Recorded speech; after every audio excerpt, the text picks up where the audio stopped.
Good evening, and how is everybody doing tonight? So wonderful, wonderful to be here. Man, oh man, what a day. What a day. So, how's it going with all of you? It looks like I've got a wonderful rabbit that's hanging out. My wonderful, wonderful favorite people in the world are probably going to be joining in. Gosh, where do I start? Well, busy day today. Got a lot of work done. I was drafting a bunch of motions all day, and then a new one comes in at the very end of the day because I've got to serve three people with papers. So I had to readjust one that I had worked on probably about a month ago. Man, what a day. Just a lot of work going on. Man, my hair is all poofed up. I guess I need to get this stuff chopped off again. Gets long enough and gets gray enough, and well, gotta keep looking smooth for the wife. But yeah, so I know that Rabbit's grandson is coming in town, flying in, gonna be hanging out. That's gonna be pretty darn cool. And of course, I'll be out of town myself. Friday, I don't think I'll be able to stream at all. I've just got too much to get taken care of before we head out of town for a little bit of a weekend. It'll be good. We're going to be looking at some area that we may be considering, purchasing for long term, like a long term move. So it'll be good. But that being said, I should probably get here, pop this out, pop out chat. There we go. So, what I've got, so much going on. Hey, that's beautiful, Rabbit. I might be on Sunday night, and I will miss you on Sunday. But hey, you're welcome to kick back anytime. I'll probably stream Sunday night, and that'll be a catch up for Friday. So I've got today's Wednesday, so I'll stream Thursday night, and then I'll do a catch up on Friday, or Sunday night.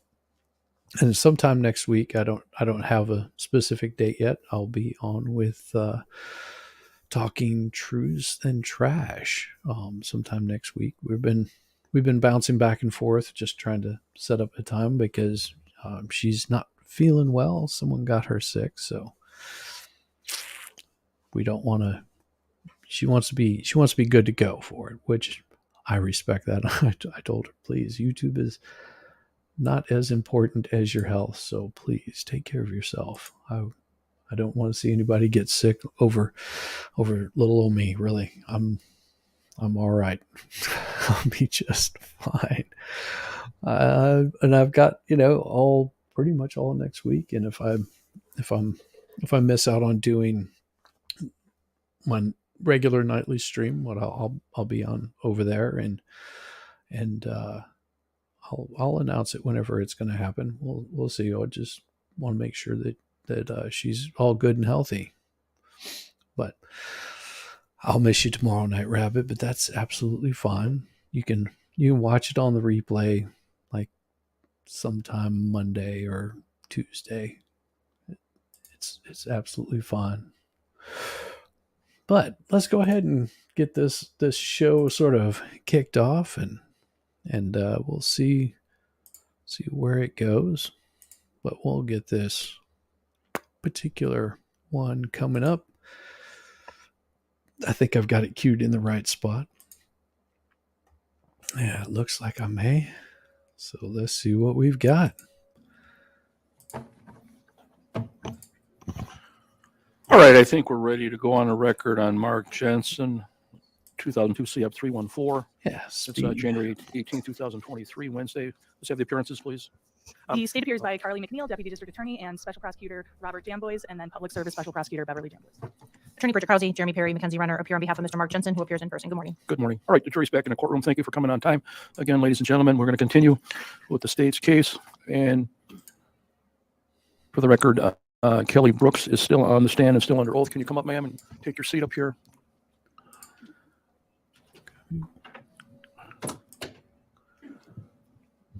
All right, anytime you're ready, Ms. McNeil. So, Ms. Brooks, I'm going to play for you an audio file on State's Exhibit 20 and then ask you some questions about it. Okay.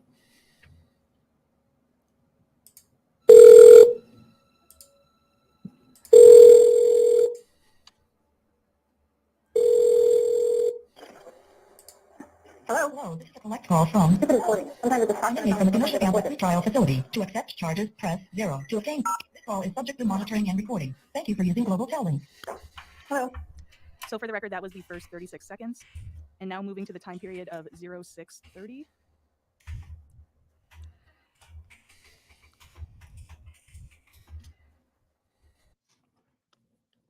Okay, beginning again at 0628.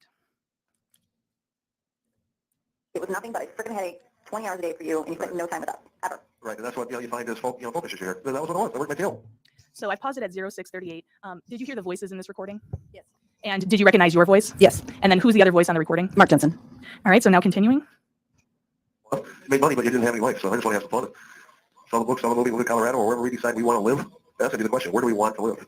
Where do we want to live? Mars. What's that, Mars? Yeah. Well, away from here so we don't have to deal with it. Someplace where we got Let's go to Oompa Loompa Land. activities to do that would be fun to do, excursions to go see, Yeah. trips to take, restaurants and little coffee shops to go hang out at, and restaurants to explore, and all that other crap. Just Yep. fun stuff that you do. Colorado sounds like a good spot. I'm thinking so. I'm thinking, if they're all said and done, what would be back to where we were Well, North Carolina, I hear that's a nice place to live. in 2002, was it? North Carolina. That'd be We'd fun. have to acquire an accent, but Maybe not Colorado, maybe somewhere in the Sierra Nevadas. I don't know. We don't. Sierra Nevada? Yeah, what is that? Nevada, like Lake Tahoe area or something like that. I'm not really sure. My husband's been in jail too long. He's kind of using it, I guess. I'm using big words. No, it's like, why on earth would you want to go there? I don't know. I haven't been there, so I'm thinking, hey, it'll be fun. It'll be some. You take some time to figure stuff. Yeah. Well, then let's just move to Idaho. That'd be fun too. They have great fishing there, I hear. I know. Fly fishing and stuff like that. Great golf courses, apparently. What? Yeah, anywhere out there. That's what I'm thinking. It's just it'll be time to get away from here. All right. So, it's funny. Oh, the guy today was offering to go grab somebody and sit on him. Okay. Oh, just the way the kids used to be able to do it, Yeah. Went there, go find Doug, grab him, pick him up, carry him somewhere, sit on him. Yep. So, oh god, but that would be we got time to figure it out and have some fun with it. Mm-hmm. That's the big question. Yep. Where do we want to go? Where do we want to be? Where to from here? Draw a line, put all this behind it. All right, so pausing it at 0904. Just a few follow-up questions on what we just heard. Did you hear the defendant make a comment to you about sell the book, sell the movie? Yes. And what is that about? He talked about, selling the rights to the situation that he's in with this case and making money off of it. And so his plan is to write a book and sell it? Yes. And then it becomes a movie and that sells? Right. Now, I don't expect you to recall an exact date of this particular conversation, but would the time period have been about the fall of 2007? Late summer, early fall, yes. Now, during the part we also just listened to, did you recall hearing the defendant talk about a guy offering to grab a guy and sit on him? Yes. And do you have any idea what that was about? Not really, no. And then the defendant followed that up with talking about how the kids, David would grab Douglas and sit on him? Yeah, that must have just been some horsing around stuff. Some horsing around stuff? So when you're listening to this, that doesn't mean anything to you? Correct. And it didn't back in 2007? Right. Now I'm going to play the portion. Let me get to the right time.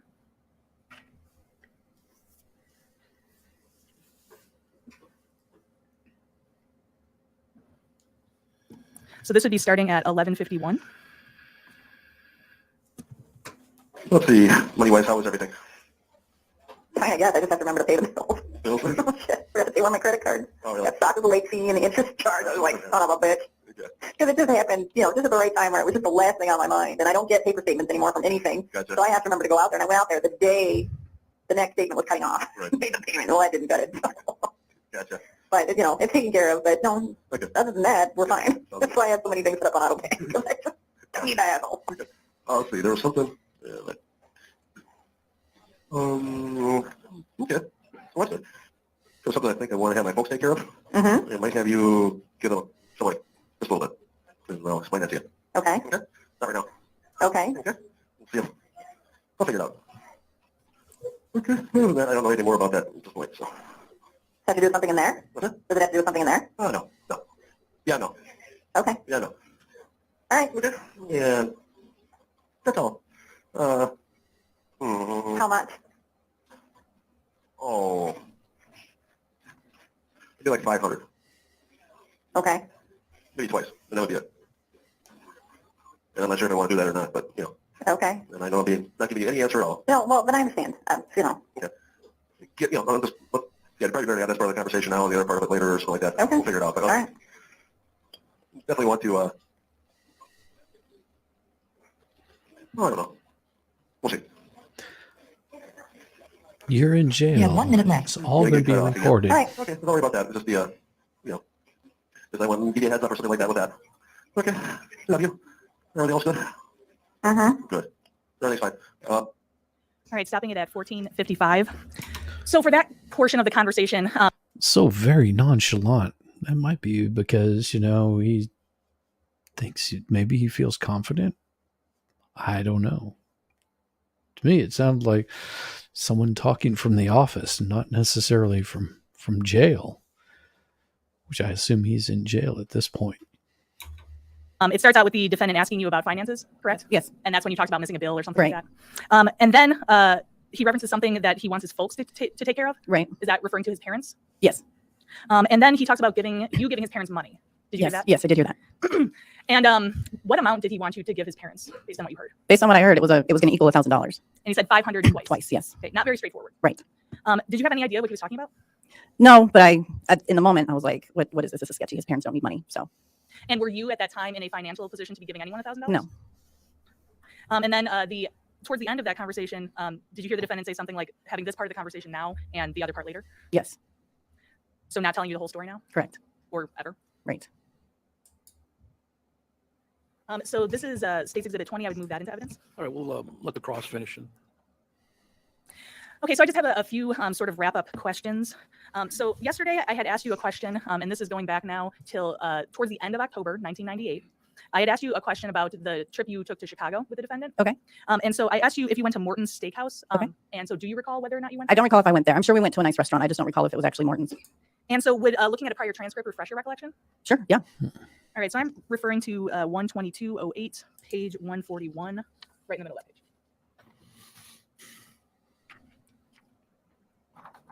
Let's see. Okay. All right. Yeah. Oh, okay. And so did that refresh your recollection about where you went? Yeah. I mean, if I said it then I must have remembered it then. It's been a while. At the time you said Morton's? Yes. At the time I said Morton's. And then did looking at that same area of the page refresh your recollection at all about the Adler Planetarium?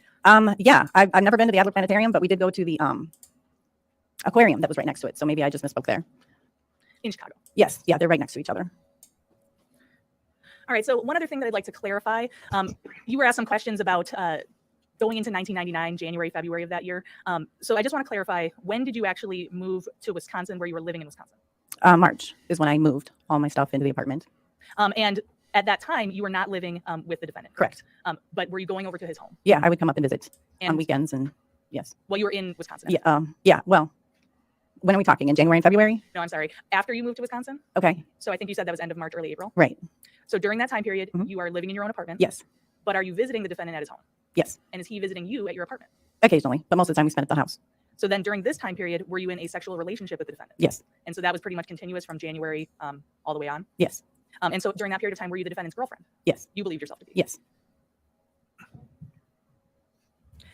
I think the only other exhibit I didn't move was exhibit number 22, so I would, for the record, move that one, and then I have no further questions. So you, after the cross, you're moving 20, 21, and 22? Correct. All right. Who's doing the cross for the defense? Go ahead. Brooks, correct? Brooks, yes. Ms. Brooks, I want to go back to some of those emails we talked about yesterday. I'm not going to go through them all, but I want to ask you a few questions about some of the emails. That Okay. you saw. Do I need to see them? I'm going to get them for you. Okay.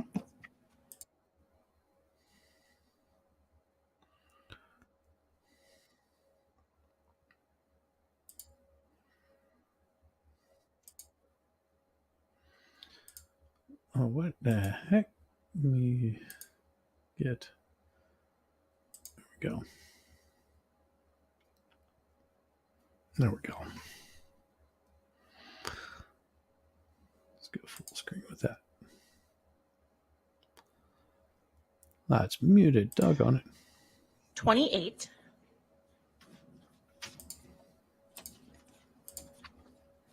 And you were asked some questions about this these emails, and they were in reference to like a joke that was forwarded to you. This one looks like it was stock information. Stock information. Thank you. So when in that email on page 28, on October 12th at 9:35 a.m., at least it looks like that's the time you allegedly sent it, you actually replied back to your home address. Yes. And that means that when he sent this email from them, mjensen@execpc.com, you actually responded back to that address. Yes. And do you remember what you said in your response to him? No. The home address. No. Do you know if you signed off IDL or IWI? I don't know. And is that the only time you emailed him back at his home address? I can't be Or sure. home email address? I have no idea. Well, is this my response right below it? Have you ever noticed that Dan's email address is xnerd? Thought it was amusing. I can't, Address is xnerd. Do you want to see it? Okay. that's what I was asking. If Okay. Well, it's right there. So yes. and then in that it says Yes. I see INY it. too. Yes. And she is getting And that was his home flush. address. I'm going to send you to page 42 of that same document. And this is the conversation that you had about I think, the Windstar cruise. Yes. Did you ever take a cruise? No. And the conversation that you talked about yesterday was about you giving yourself a deadline. Yes. Mr. Jensen didn't give you a deadline. Correct. He didn't Yeah, tell you to set a that's deadline. that is. She is turned beet red. I can't tell if it's out of anger or what in the hell is going on, but she is just red and flushed. Whoa, that's a little weird. Correct. He didn't set a deadline for himself. Right. This was something you were going to do. Correct. He didn't pressure you in any way to set a deadline. No. He didn't pressure you in any way to leave your husband. No. And also in this conversation, you talked about how you asked him, how are you going to deal with the issue of your marriage, is basically what you were talking about. Yes. And it was you that brought up that conversation. I believe so. Yeah. Mr. In that Jensen instance, didn't yes. start talking about dealing with issues of marriage at first. You can review the entire email. Is it just, oh, in this email? Okay. Then yes, it was probably me. But yeah.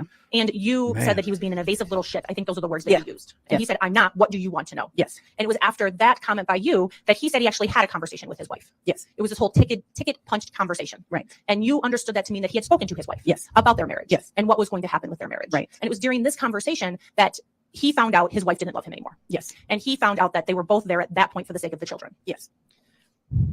And what he says is, I heard the answers. Is that right? Yeah. Would be on page 43, Around 43. Okay. 1:21 Yes. p.m. Mhm. I heard the answers. We're just hanging out for lack of one of us making a decision. What did that mean to you? Basically, that they're just staying together until one of them decides to leave. Just need to decide what to do and make an announcement. What did that mean to you? That they were either going to make it work or tell everyone they were getting a divorce. And again, he's not Mhm. telling you that there's a deadline that he is going to meet. That is correct. He's not saying that I've told my wife or I'm going to be divorced by the end of the year. I'm going to leave my wife. Right. He's saying he had the conversation. He now knows his wife doesn't love him and there's no deadline for anything. Right. You continue Wow. to tell him that you're giving yourself a deadline because you don't want to let anyone down. Right. And he says, you don't have to do that. I think it's page 42. You have to do what's right for you. I'll just be hanging out. Yes. So at no point is he pressuring you to leave your husband. Correct. He's not pressuring you to go on this trip with him. Right. He's not pressuring you to go on any trip with him. Right. It's a conversation about someday taking a cruise that you brought up. In the email. Yes. You brought it up because you wanted to maybe celebrate his 40th birthday with him. Right. So it was a conversation you started. Yes. And the whole conversation about dealing with issues and getting your ticket punched, that came after you asked, how are you going to deal with your issues? Yes. Whoa. I want to talk to you about the email you wrote about don't tell me. Do you remember that email that you were talking about? The don't tell me how I feel email? It was a statement I made, and then he refers to that statement in emails. But yes, I do remember. So the statement you made was on the phone or in Yes. person. Yes. And he brought that up in an email. Yes. And that was about you, a woman with no children, then being in a relationship with a man who has 2 children. Correct. And that was the context of that That was the conversation. context of that conversation. Yes. And you basically said, don't tell me who I want to be with. Right. Or whether they have children or not. Right. I want to take you to pages 69 and 70. Hey, John D. And the reason I want to start on page Yes, 69 John, is that because would be these 2 because pages I go have it together, on correct? 1.75 times speed. Hey, Squall Bob. Good to see you. Good to see you. Page 69, the bottom, Welcome. October 26, 1:09 p.m. Mr. Jensen sends you an email. Okay. Is that right? What you see there? Yes, I see that. And it's about And then it's sending- about 324 later. Okay. At 324 on the next page. And in that email, he's talking about sending you money. Yes. And that's for the phone bill. Yes. And then as it continues to page 70, which is the same day, 2 hours later, he asks you about whether you can get things in the mail with your new last name, Greenman. Yes. And he actually says, if that doesn't work, I'll change the name. Yes. And that's referring to the check that he's going to send you for the phone bill. Yes. I mean, he knew you Well, were. I'm assuming that's what it was. Yes. That's 2 So glad to see you guys in. Make sure you hit the like, subscribe. And yes, I'm running it at 1.75 speed because I don't want to be here for, good Lord, 3-4 hours. I can make this thing go by really super fast. But also, Rabbit is going to be she's going to be off for the weekend. She's heading out after this. She's going to be spending some time with, writing is telling, hey man, hey Puffer Smiles, how you doing? Yeah, this is just, Rabbit isn't going to be here for a few days. This is the last night we might see Rabbit. Well, we'll be on this stream, but Rabbit might be on other streams, but won't see Rabbit until maybe Monday night. So congratulations to Rabbit. Got the grandson coming in. She's gonna have a great time. So big shout out for Rabbit. 2 hours after he said he was sending you a check. Yeah. And he knew you were married. Yes. And he knew your husband's last name was Freeman. Yes. Oh, and this lady, she has gone from just being, you look at the color of like the back of her neck, where she's sort of, a little dark, to the front of her face where she is completely flushed. She is so just, she's flustered. You can tell it. She's gonna trip up a lot. And the last email I want to talk to you about is the last 2 emails on here. This Dear John letter of sorts. Is that 79 and 80? 79 and 80. Okay. Thank you. So sometime in the morning of October 27th, you send Mr. Jensen an email. Yes. And this email is, you have made a decision that after 6 years of fighting for a relationship, you need to give it a chance to work. Yes. And you're telling him in this email that the sexual relationship between you and him has to stop. Right. And the flirtation has to come down. Yes. Whoa. And that's because you want to try to make your marriage work. Yes. You at least want to give it a fair chance. Right. Mr. Jensen doesn't tell you, no, don't do that. Right. He doesn't say you shouldn't make this marriage work. Right. He talks a little bit about, he's concerned about you dealing with the funky. Yes. But he never says, no, that's never going to work. You shouldn't try to make your marriage work. Right. He's supportive. Yes. He says he'll continue to be your friend. Yes. And from the time of the weekend before that to January, in one of those first 2 times you came to Wisconsin, there was no sexual relationship between you and Mark Jensen. That is correct. Because you had made a decision that you wanted to try to make your marriage work. Yes. And he respected that decision. Yes. And although you guys joked around and still saw each other at meetings and maybe flirted, there was nothing else, oral sex or traditional sex, that you two engaged in. Correct.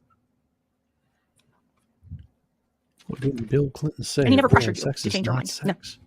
Didn't he just say it was? Well, she didn't say no.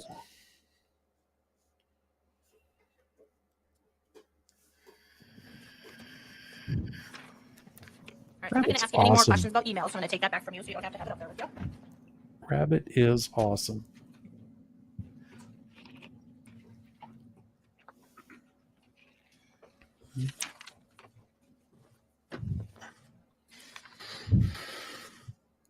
Now, you had testified previously that you met Mr. Jensen in the spring of 1998. Yes. And that's when he was brought down to St. Louis to see if he would join Stifel Nichols. Correct. And he was brought down with another broker. Yes. He wasn't by himself at that point. Correct? Correct. And at some point, you went up to Racine to help start that branch. Yes. And it was after the Racine office opened that you and Mr. Jensen began talking more. Correct. Started flirting. Yes. Started joking around. Right. Most of it on email, Yes. but sometimes on the On the telephone. phone. Yes. And during the course of these conversations, you learned about his marriage. Yes. You learned that he had children. Yes. Learned where he lived. Yes. And he learned a lot about you. Yes. He learned that you were engaged to be married. Yes. To Mr. Greenman. Yes. And knew some information about like your background, families, things like that. Yes. And you hadn't married Mr. Greenman yet when you started a physical relationship with Mr. Jensen. Correct. And at some point you did get married. Yes. And Mr. Jensen knew you were getting married. Yes. And at no point did he try to stop you from getting married. No. Tell you, no, don't get married. No. And as you talked about earlier, that sexual relationship started in September of Yes. 1998 and Yeah, ended traditional. in mid to late October of 1998. Yes. No, we saw a lot of emails. That wasn't all the emails that were ever sent. No. It'd be fair to say that you talked a lot in emails. Yes. And you talked a lot on the phone. Yes. And that's why he was sending you money for the phone bill. Yes. And during these conversations, as we saw, you complained about your husband. Yes. Complained about the physical relationship. Yes. Complained about the emotional relationship. Yes. Complained about his continued conversations with his ex, Debbie. Yes. And Mr. Jensen also complained about his marriage. Yes. He talked about his sexual relationship with his wife. Yes. He talked about the concerns that he had about his wife. Yes. He told you things that were happening inside the house. Yes. And he confided in you about some of the concerns that he had. Yes. And some of that is seen in the emails. Yes.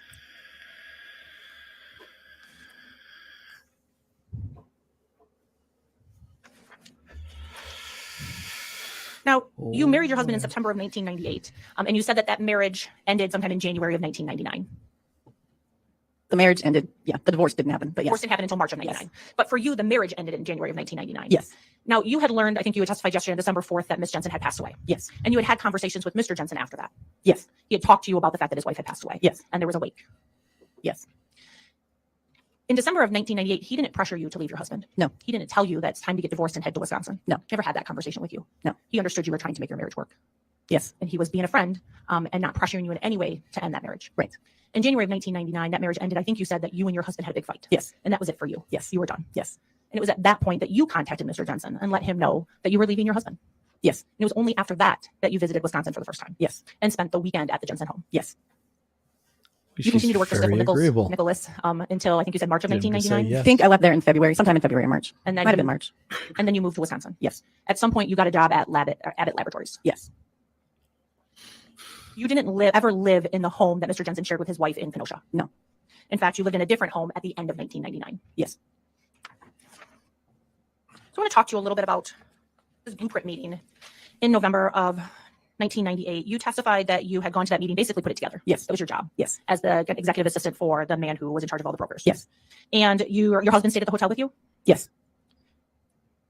You didn't have any sexual contact with Mr. Jensen that weekend? No. Mm-hmm.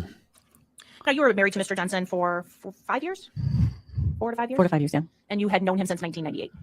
Yes. And you knew him to be an avid note taker? Yes. You wrote down everything? Like he had a calendar, if he had an appointment, he'd write it down? Yeah. He had notes and pages off the Stifel Nicholas letterhead? Yes. And he would take notes of what was going on in his life or conversations he had had? I guess so. I mean, yeah. I mean, did you see him take notes? I saw notes that he took for work. Yes. So he was a gentleman who wrote stuff down? Yes. And that's something that you knew? Yes. And we talked a little bit about Exhibit 22. That's these notes about your prior boyfriends.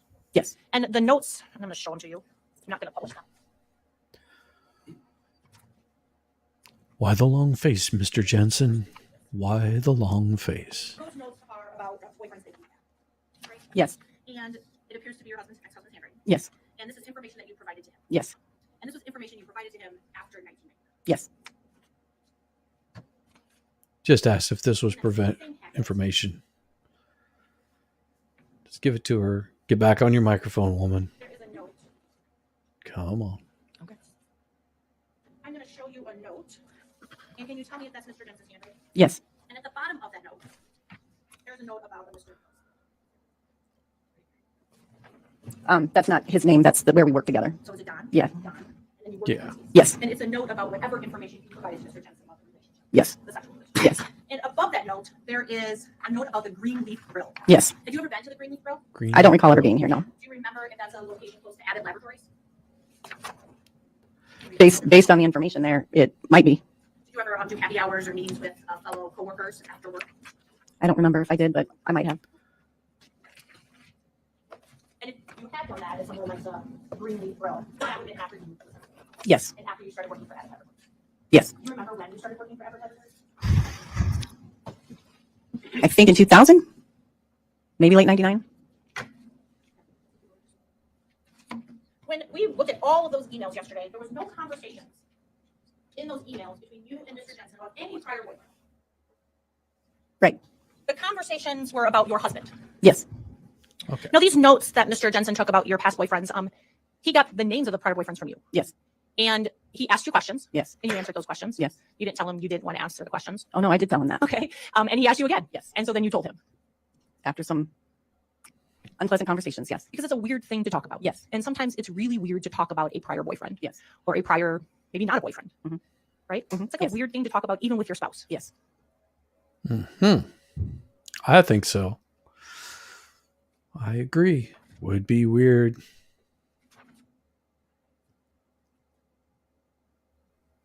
If I told my wife about every little detail of a Now, you and Mr. Jensen relationship married sometime in prior to 2004. her, Yes. And you had a Be a son in little weird. 2006. 2004. In 2004. Thank you. And his name is Andy. His name is Andy. Andrew. Andrew. I have an Andrew from 2004 also. I should have remembered that. And you also helped him raise Douglas and David. Yes. And you ended up filing for divorce in 2009. Yes. And at that point, you had custody of your son. Yes. And you actually left Wisconsin. Not until 2012. So in 2012, you left Wisconsin. Yes. You had gotten in a new relationship. Yes. And gotten married. I wasn't married when I left. At some point, you got married. Shortly after, yes. Oh, So shortly after leaving, you got married. Yes. Okay. And it'd be fair to say that you and Mr. Gosh. Jensen haven't spoken in years. Yes. So I want to just talk briefly about this home computer you had in 05 and 06. when you lived with Mr. Jensen. Okay. You asked a few questions about Mr. Jensen's use of a computer. Yes. And that was in the home? Yes. And I think you testified that he used it for work also? Yes. Now, in 2005 and 2006, do you remember having a dedicated line for your internet? I assume we would have. Yes. Did you have to make sure the phone was? I don't know what technology was like then. If it was the way it is now, that's how it was. If we needed a phone line, that's how it was. Do you remember if you had like DSL or? No. You just remember that you were able to be on the phone and on the internet at the same time? Yes. And you said that he would be on the computer late at night? Yes. And that would be after the boys were asleep? Yes. 1 second, please. Finally down to one chat. Well, that's a good thing, Rabbit. Working 3 chats at the same time. Rabbit is the hardest working bunny this side of the Pecos. That would be the Pecos River.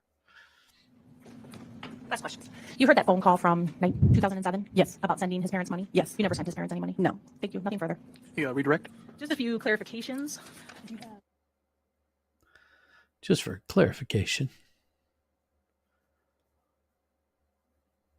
This isn't looking well. Look at you, Nate. Nathan DeBruin. Photo Chad. Looks a little lost there. Not very many people in the courtroom for this one. All right, so you were asked some questions relating to State's Exhibit number 21, the emails, particularly the ones happening on October 16th. Well, that's a good Do you thing. recall those questions? Can you give me the page number so I can look at it so I know which questions? So why don't you start at the beginning of that thread, which is page 47? Oh, geez. More of this.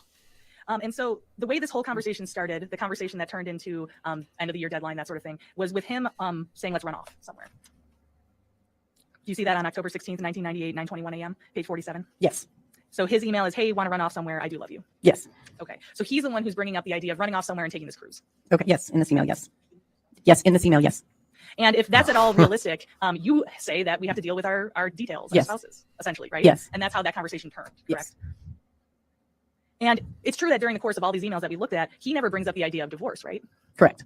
Or simply leaving his wife. Right. And it was his lack of giving you details that caused you to call him evasive. Yes. Oh, my. And one of the things that he told you in these emails, you were asked questions about whether he pressured you to leave, things of that nature. But he told you, I'll just be hanging out. Yes. So whenever you left your husband, he would be there. Yes. And then you were also asked these questions about those final pages of the emails where you talk about giving it a shot with your husband. You recall those questions? Yes. So that's October 27th of 1998, correct? Yes. And by early January of 1999, you were coming to Wisconsin and in a sexual relationship with the defendant. Yes. So just over 2 months later. Yes. And to be clear, your communication with the defendant never stopped. Correct. And even when you're at a conference with your husband and the defendant in early November, you're flirting with him. Yes. So it's fair to say that you knew as soon as you left your husband, the defendant would be there for you. Yes.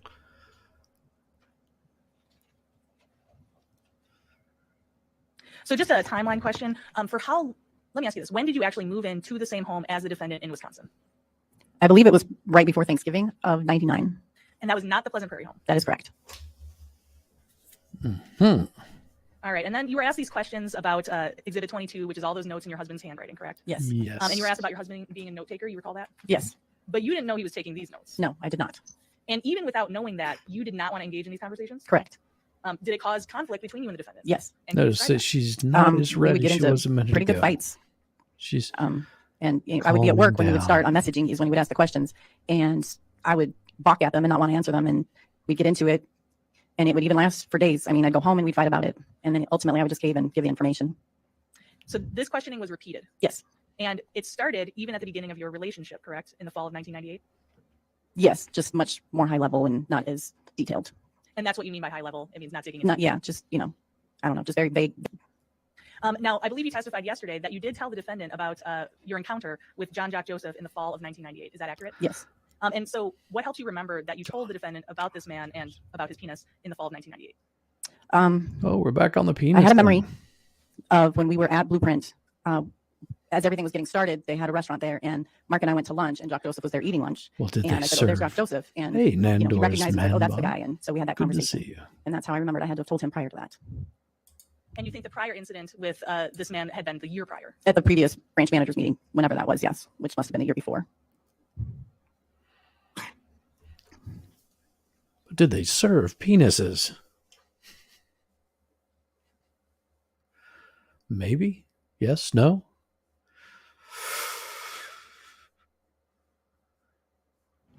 Where is the prosecution going with this? Come on, make a point. So we talked about these, I guess, acronyms in the emails. Do you recall whether you were the person who started using the IDLY? I don't recall. And you also testified about having knowledge of the defendant's, at least his intention to write a book, correct? Yes. I'm going to show you a page of that and then ask you a couple questions about it. Judge, I would object. There was no cross-examination on this. I can't I hear said I would object. There was no cross-examination on this. Oh, there you go. As long as it's the subject that you're talking about, I'll allow it. As to the acronyms. Go ahead. No, there was no cross-examination on it. You can't redirect on something there was no cross-examination on. And is she reading from the document that she didn't prepare? I'm asking if you recognize. I do not recognize this, no. Do you recognize the handwriting? Yes. All right. And if you look towards the middle of that page, just let me know, read it yourself, and let me know whether that refreshes your recollection about the acronyms.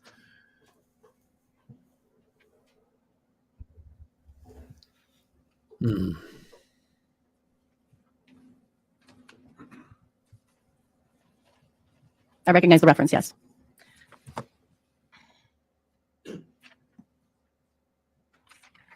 And so did reviewing that help you in any way remember about who started the acronyms, or do you still not have a memory of that? I don't have a memory of it.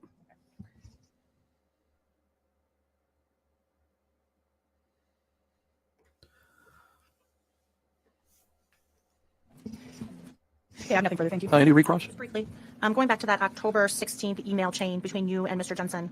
Mr. Jensen knew where you were living on October 16th of 1998, correct? Yes. He knew where you were working? Yes. He knew which office it was? Yes. In fact, you guys text or emailed on a daily basis? Yes. And spoke on the phone on a daily basis? Yes. You were asked about Mr. Jensen say, I'll just be here hanging out. Yes. And you thought that meant that whenever you were ready. Yes. And he actually emailed that to you after he had emailed you that he had already had a conversation with his wife. Yes. Nothing further. Thank you, ma'am. All right, your excuse. Thank you. Then we have exhibits 20, 21, and 22 will be received. 21 and 22. There we go. One was just All right. emails, right? 21 was. Oh, I bet she's happy to be out of that courtroom. Okay. Who's next for the state then? Mr. Dave Wilkinson. And the number?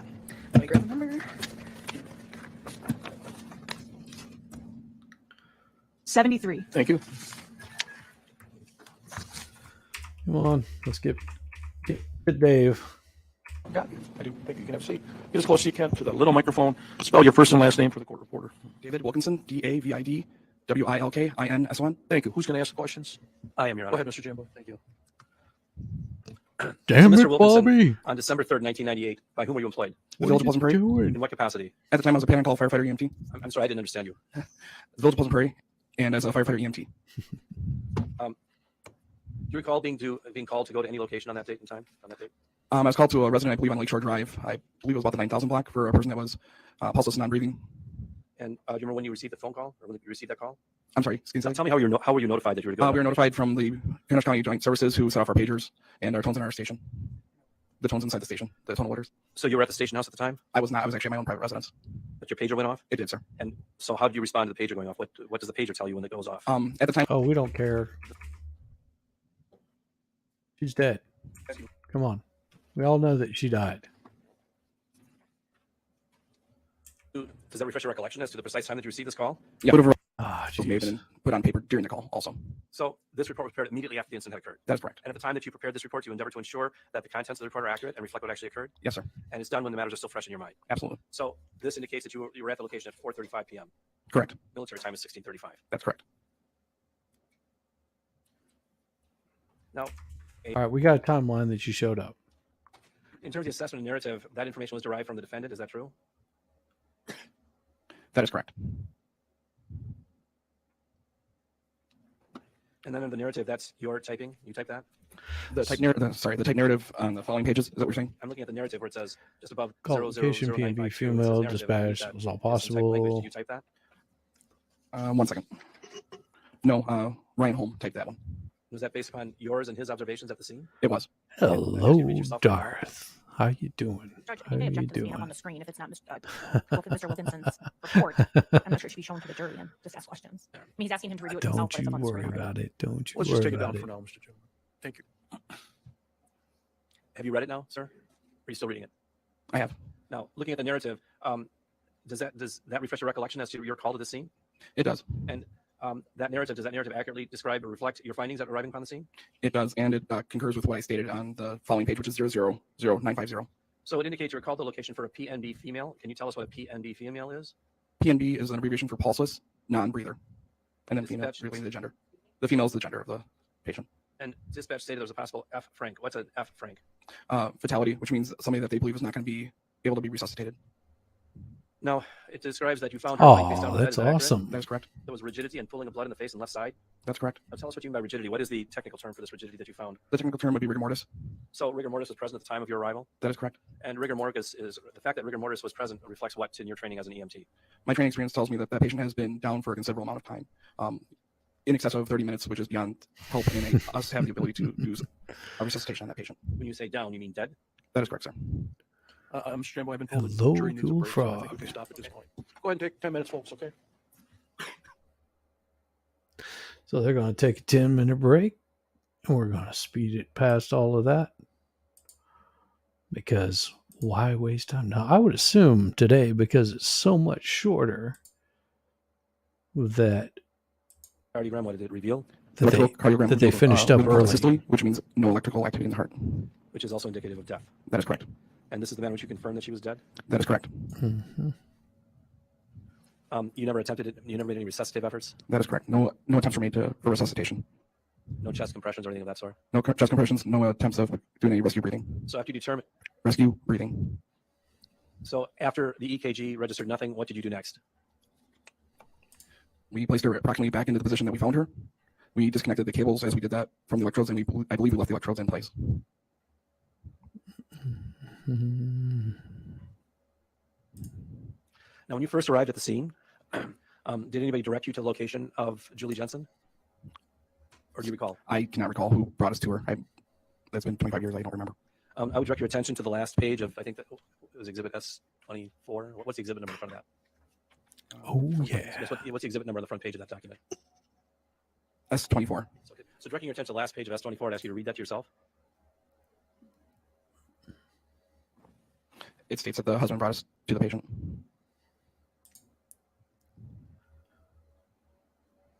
Now, have you read through that entire thing just yourself?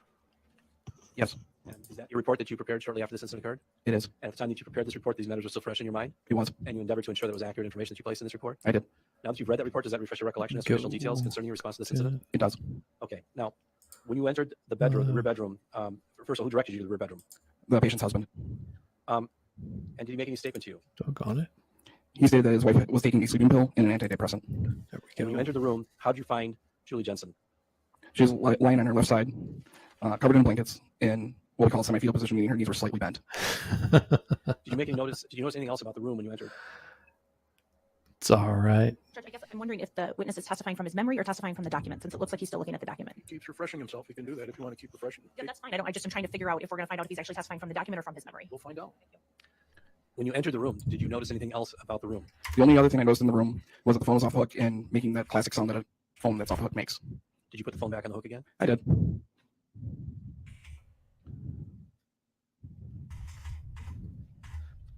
And after you put the phone back on the hook, what did you do next?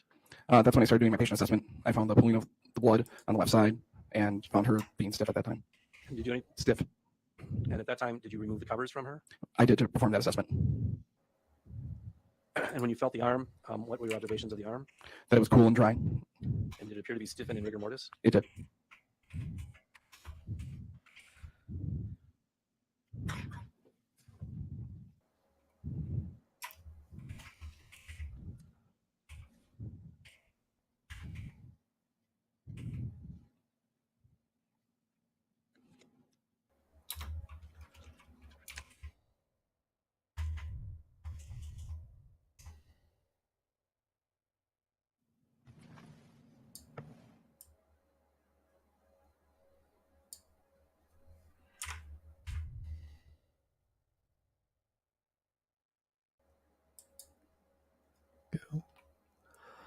Mm, mm, mm.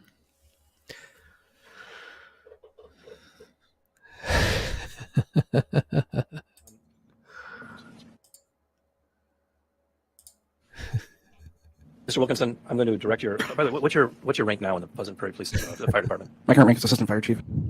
So, Assistant Chief. Yes, sir. Wilkinson. I'm going to direct your attention to the screen. I'm going to show you some Yes. photographs and see if you can identify those photographs. Of course. Before we showed My them to the two jury. newest mods. Everybody say hello. Already marked and we talked about I'm it. not sure it's the Two same photos newest- that he showed Dr. I don't know Chambers. either. So. Right, that's what I I'm meant. sure it's going to be the same photo. Ordinarily, Judge, what we do is we would show a hard copy photograph to the witness and have the person identify that photograph. This officer did not take these photographs, but I'm going to ask him whether these photographs truly and accurately depict the Do what crimes. you have to do, Mr. Jamboys. And I don't have the hard copy, so I'm going to do it on the screen. All right. And, Sorry, it's going slow. it's just taking a while to load them into the computer, Your Honor, just so that the jury and everybody knows. Attorney McNeil is trying to load them. He's loading them into the computer. It's going slowly.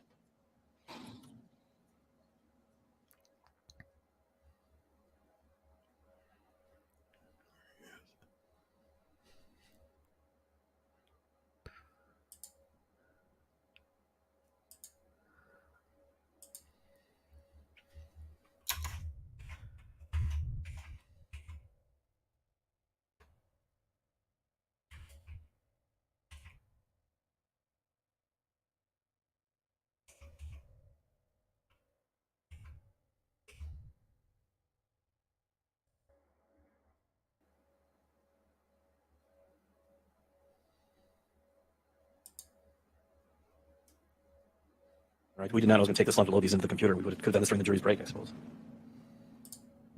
Uh-oh, somebody else just got blue wrench there. Watch out.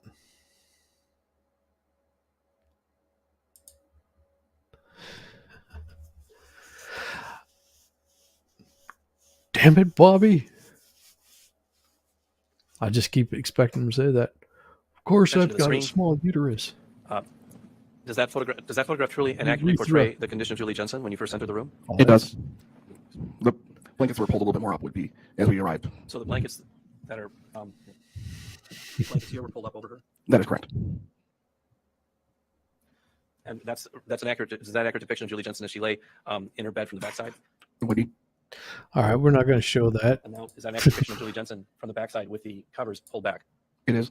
That's how you found her. That's how we would have had her once we were putting those electrodes on. Yes. When we put the electrodes on. And then directing your attention to the screen, is that an accurate depiction of Julie Jensen's condition when you observed her with the covers pulled back at the time that you arrived? It is. And that was how her, specifically directing your attention to her left arm. That's how her arm was under her body like that? That is correct. We never moved the left arm. We never moved the left arm. Now, directing your attention here, is that the way Julie Jensen's nose looked when she was rolled back over? I Exactly. believe so. I can't. From right now. Well, you see her nose is bent over like that, correct? When you're super And, famous. You did not move the nose into that position? We did not. Then go to the next page. And that depicts the bedstand with the phone on it, correct? It does. And that's how you found it, except that when you came in, the phone was not in the cradle, That's correct. and you put it back in the cradle. I did. Absolutely. You're on the state with the photos set forth in Exhibit S25 into evidence subject to cross-examination. I don't think That's that number would ever 35, you said, happen, Mr. Chairman? but that's okay. 25, Your Honor. 25. I just like it. And the state would also move Exhibit S24 into evidence subject to cross-examination. That is the report. My goal is hit 1,000. Are we done with the direct? I have no further questions of this witness, Your Honor. Thank you. Cross-examination, who's going to do it? I am. Thank you, Judge. Man can Can I call you dream. Mr. Wilkinson? Is that okay? That is fine. Otherwise, it's a long thing to say each time. Okay, thank you. Mr. Wilkinson, you prepared the report that's in front of you, Exhibit 24. The last page. The last page, yes. The last page is a summary of your observations on that day. Correct. My observations and activities, yes. And Activities. at the time of this investigation, were you a paramedic intern? That is correct. And over the years, you've now become deputy chief. Assistant chief, but yes. And as a paramedic intern, you were being taught how to be a paramedic. Correct. How to handle things in the field. Correct. How to write reports. Correct. What to put in reports. Correct. And the important things to put in reports. Correct. Because it's hard to put everything in there. Absolutely. And some of the things that they talk about is making sure that you put your observations of a patient. Correct. What you see. Correct. Potentially what you smell. Yes. How they feel when you touch them. Correct. And you're also trained to write the reports as soon as you can. Correct. Sometimes you can't write them right after you've been at a house. That is correct. You might have to go to another call. Correct. But you do try to write them as soon as you're able. That is correct. And in Ms. Jensen's case, you did that. Correct. Did you write your report the next day? Is that what you testified to, or the same day? Same day. And you know it's important to put information in your report because you might testify 24 years later. At the time, I didn't believe that, but yes. And it's important to have that report so you can kind of remember what happened. Yes. And refresh your memory. Yes. It's also important to put important information because your supervisor reviews the reports. Correct. You know that they could be sent to the prosecution, right? Correct. Could be sent to the defense. Correct. And jurors might have a chance to review them. Correct. And in this case, you did put your observations of what you saw when you were at the Jensen home. That is correct. I want to talk to you about what happened when you first arrived. You were dispatched about 4:32 non-military time. Yes. And you got there about 4:35. Correct. You were the first one there. I was. And as you entered, Detective Riley followed after you. I believe that is correct, yes. And did you enter the open garage door? I believe that's how we entered. And you entered through the garage into the home. Correct. And you didn't see any children standing in the garage. Not that I recollect. You didn't see any children sitting in a car. Not that I recollect. When you entered, you observed Mr. Jensen. Correct. And he was standing in the kitchen. I believe that's where he met us, yes. And when you saw him, he appeared to be crying. They're allowed to To leave. be honest, I don't remember the state of his emotional state at the time. You asked him where the patient was. Yes. And he directed you to the back bedroom. Correct. You asked if he knew what was going on. Yes, they talk very fast because I have sped it up to 1.75 speed. Because if I put it down to normal speed, they talk slower than a southern man that has been eating nothing but biscuits and gravy for the past 20 years. Correct. And he advised you that his wife had taken antidepressants and sleeping pills. That is correct. And you found evidence of antidepressant and sleeping pills in the bedroom. That is correct. You testified that when you went into the bedroom, you saw that phone was off the hook. Correct. And you heard the annoying sound. Yes. And you put the phone back on the hook. I did. You don't know what phone Mr. Jensen used to call 911. No, I do not. When you and I think Detective Riley, I don't know if he was a detective then, were in the bedroom, you initially checked for signs of life. That is correct. And when we saw these photos up on the screen, the blankets were further up on Miss Jensen. Correct. So those photos don't accurately show what she looked like when you walked in. Correct. I cannot state the exact location of those covers to be at 2/3 of the way down or all the way up. And you remember her being on her left side. Yes. And you said it was in the classic fetal position. Semi-fetal, but yes. Semi-fetal, thank you. Yes.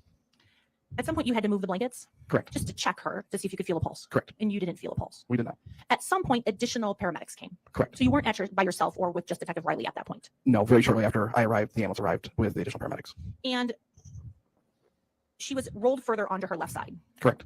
And when she was rolled further onto her left side, her face was moved on the pillow. Correct. It would have been kind of moved a little bit off the pillow. Correct. When you rolled her over, you didn't see any issues with her nose that you remember. Not that I indicated in my report, so I can't speak to that. And you didn't see any issues with her mouth. You can look at your report. Mhm. No. There's nothing in there about any concerns about her mouth. No. When the other paramedics arrived, although you said the rigor had been set. Correct. So in your experience, she had been dead for at least 30 minutes. It's a safe assumption to say yes. And although you knew those things, still we're going to check for a heartbeat. Absolutely. We always confirm that, just to confirm that we don't have something unusual. So they decided to use the EKG heart monitor machine. That's correct. And did you place the pads on Mr. Jensen or did another paramedic, if you remember? I can refer to that first report real quick.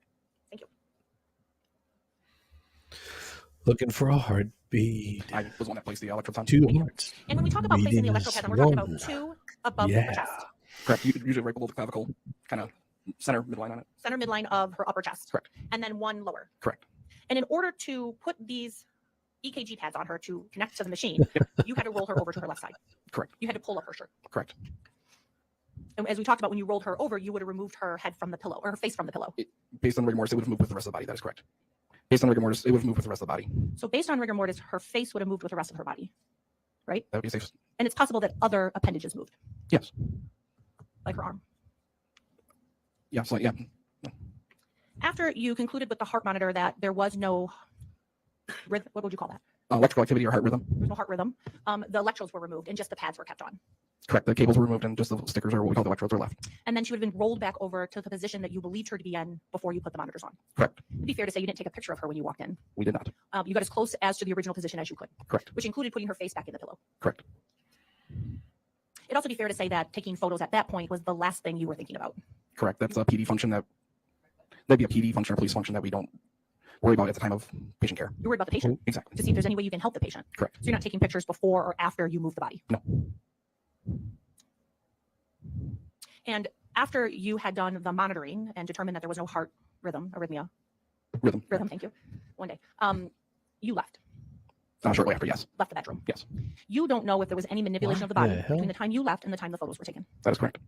That's not me. That's them. I think you testified Or a little bit frozen about on pooling of that blood, or in your report you talked about pooling of blood. Dumbfounded look on and his that face. is something you That's- saw on the left side of the face. Correct. And I've that's just fallen consistent with asleep. someone being on the left side It's for a not period me. of time. It's them. Correct. It's a condition called dependent lividity. Whenever dependent lividity, which means when the patient dies, the blood's going to pool to the location where gravity takes it. In Doesn't this case, was the face, no left side because that was which was down out against the ground, or sorry, the bed. It doesn't mean someone's bleeding. No, it does not. I want to talk just a little bit of the observations you had when you walked in the room. You didn't smell any urine or feces. Not that I recollect. You didn't see anything on the bed. Not that I remember. No, When you rolled Miss Jensen over, you didn't see any vomit on the pillow. I did not. You didn't see any blood on the pillow? Not that I recollect. And you observed her shirt when you put the monitors on? Yes. You didn't see any vomit or blood on her shirt? Not that I recollect. And if you had, that's something you probably would have put in your report. I would hope I did. Those are important things when you're taking care of a patient. Correct. Nothing further. Thank you, sir. Thank you. Redirect. Thank you, Your Honor. Assistant Chief Wilkinson, I'm going to direct your attention to the screen again. Okay. Now, going to.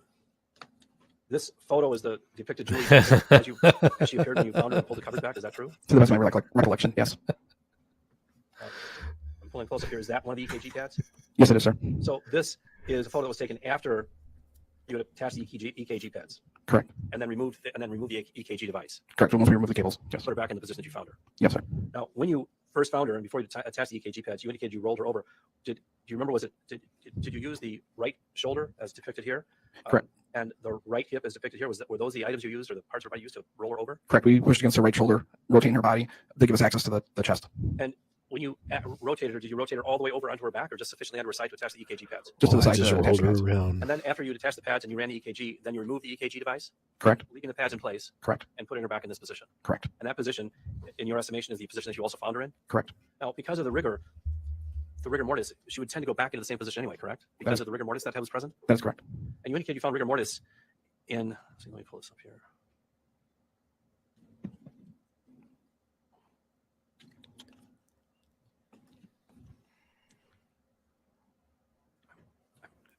Was she getting stiff? You indicated in your report that you felt the arm which was cold appeared to be stiff in rigor mortis. Which arm are you talking about? The right arm? Here? At that time, it would have been the right arm that we were feeling. So this was the arm that was stiffened in rigor mortis. Correct. So when you rolled her back, this arm remained in that position because this arm was in rigor mortis. Correct. In fact, if you'd have put that arm down straight, it would come back up with rigor mortis. Isn't that true? I believe that is correct.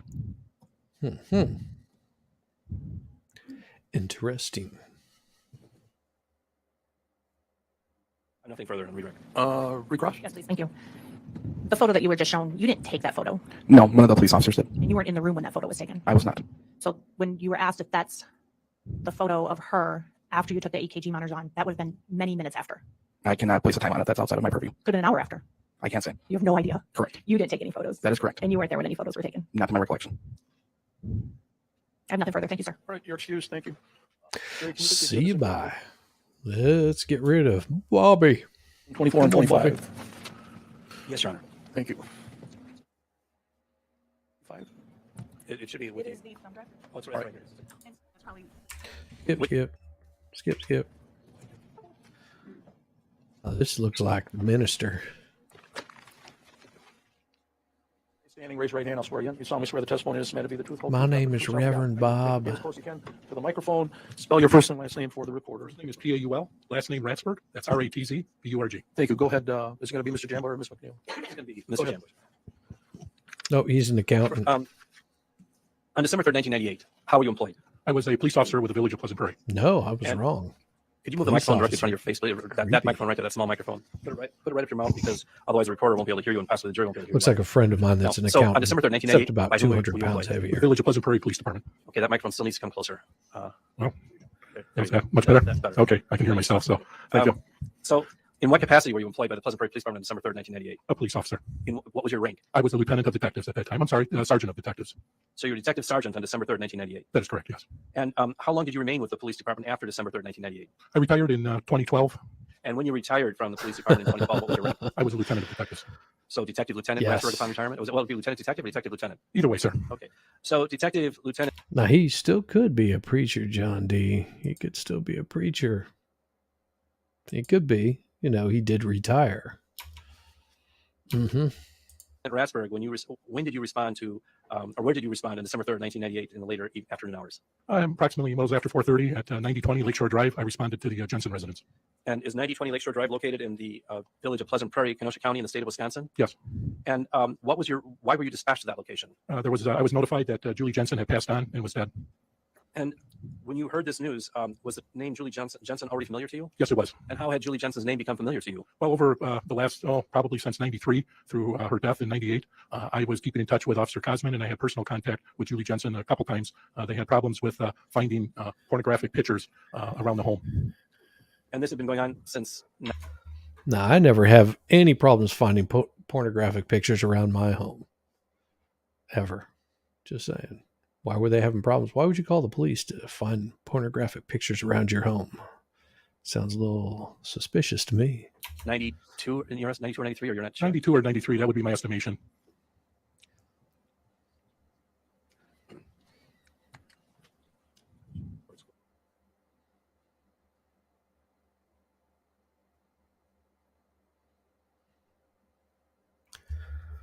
Da, da, da, da, da, da, boom. Look, it's magic. They go away.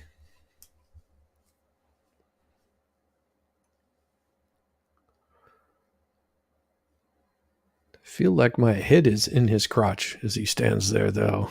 It's creepy. Marked as S27. I don't want you to read it out loud. I just want you to page through it.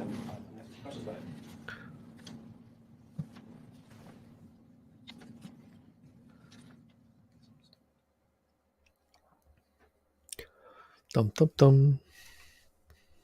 Da-dum, da-dum, da-dum, So da-dum. what are those?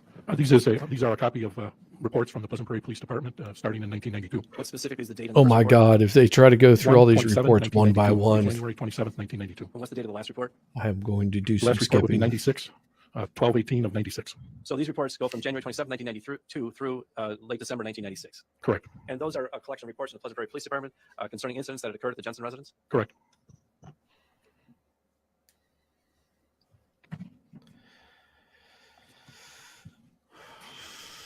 What's to say that she wasn't the one? So you responded to some of those leaving calls? those around. Yes. And Officer Ron Cosman had responded to the bulk of those calls? Yes. And so you were aware of this history on December 3rd, 1998, when you received this call about Julie Jensen's death? Yes, I was also familiar with officers' contact with Ms. Jensen earlier about some photographs that Julie took. So on December 3rd, 1998, do you recall what time you received the phone call to go to that residence? It was approximately 4:30 p.m. Now, on that day, what shift did you actually work? I worked on the day shift that day. My shift ended at 3 o'clock, and I was home, and then I was notified that Julie had passed approximately 4:30ish. So upon receiving that information, what did you do? Well, I immediately called yourself. You were the district attorney here at that time, and I asked that you meet me at the area. And I gave you a brief description over the phone on some of the history that I was aware of there, including the pornographic pictures and so forth, and the communications that Julie had with Officer Cosman. And I viewed those photos. And when I met you at the scene, we recapped that information. And then I went on to speak with the staff there and Mr. Jensen. And after speaking with those persons, did you at any time enter the bedroom and did you observe Julie Jensen's body? I did, yes. So how soon after you arrived did you observe Julie Jensen's body? Very shortly afterwards, I got there, observed that. I don't believe you were on scene yet. I spoke with the officers on the scene, did a preliminary search or visual search of the area, and then I spoke with other people on the scene.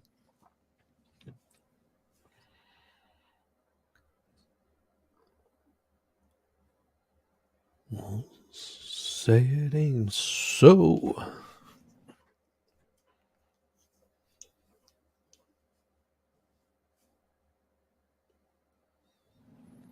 So after arriving at the scene and observing the body, at some point I arrived. Is that correct? Yes. And then there was discussion about obtaining a search warrant or obtaining consent to search. Yes. The reason I contacted you is I didn't know if I was going to be able to obtain consent to search from Mr. Jensen or the Jensen family. I contacted you in case we needed a search warrant because as soon as I heard that news, given the circumstances that I was aware of on December 3rd, I wanted to do a full death scene investigation and see what happened. So did you obtain consent from Mark Jensen to do a full death scene investigation? Well, I got consent to search the house and obtain any records that I wished. I spoke with Mr. Jensen, went over the forms, and obtained written consent for us to search the house. He made arrangements to leave the house that evening, and we conducted a search of the home and documented items from the home. So you photographed it, and did you also videotape the crime scene? Yes, we photographed most everything in the house, and then I did a video of the home before and after. Did you So when did you do photograph this video? How long after you arrived at the crime scene did you do the video? And the times are on the video along with the date. I don't recall exactly what time, but I believe the first one was probably around 7:30ish, and then the other video as we're closing out was probably about 10 o'clock p.m. on December 3rd, 1998. And you reviewed that video, and it accurately reflects the video that you took on that day? Yes. I'd request what's exhibit number? I would request exhibit 25, the video be displayed at this point.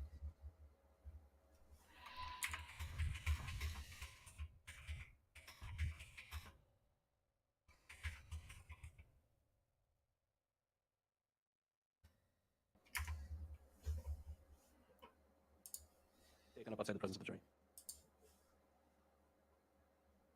Why is it so? Okay.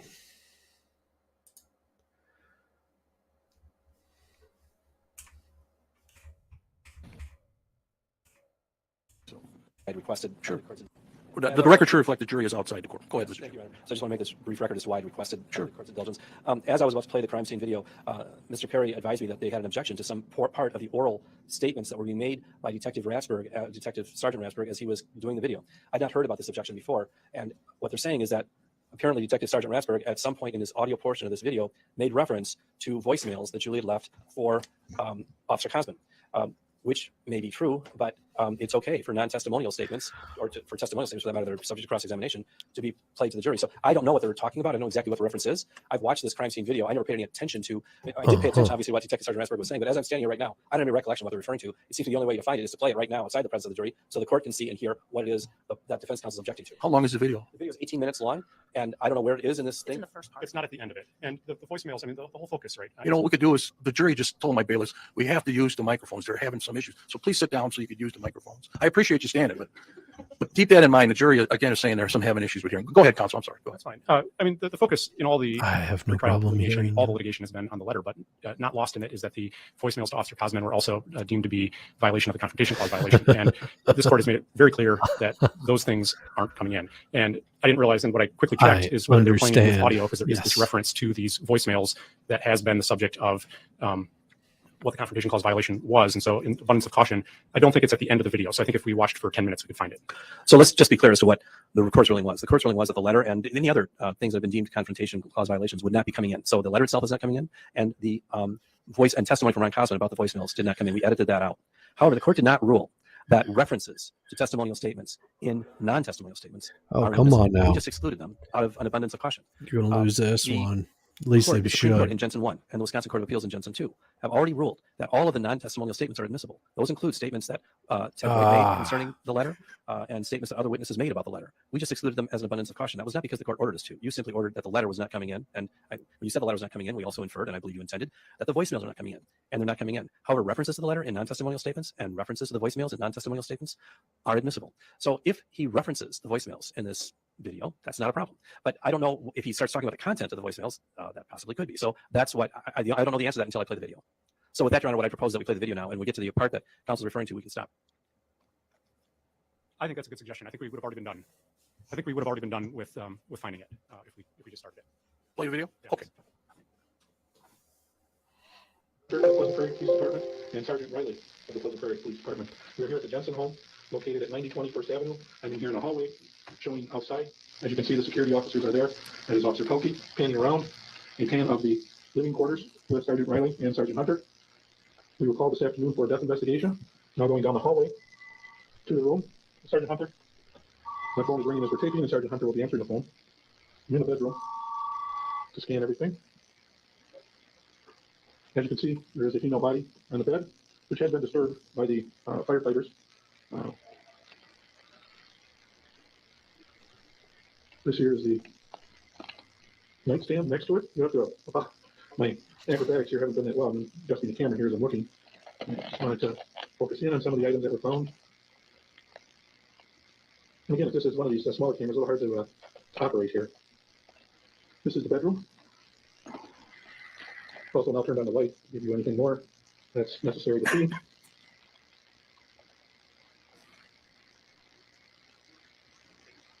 The body, which at this point we haven't seen anything unusual with it, although we have yet to examine it in any great detail. Sergeant Riley also found a diary of the deceased, which was located in this cabinet in the bedroom. Other items in her own.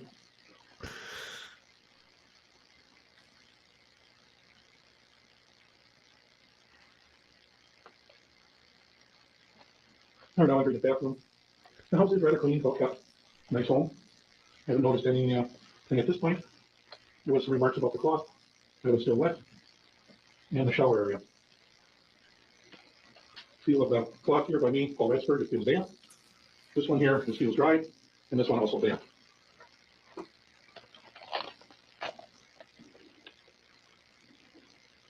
The window was found open, however, screen was attached. I checked it on the outside, and there was no sign of any forced entry. I'm leaving the bedroom now. Yes, lots of wallpaper. Now entering the children's room, photographing, recording the condition that we found it in. That's not me freezing up on it. Pretty much a standard child room. Now, That's them going a shot froze down up. the hallway. Oh, your kitchen, and Dan will do. Kitchen area, there's a cabinet with a lot of prescription items in them. We will be taking all of that.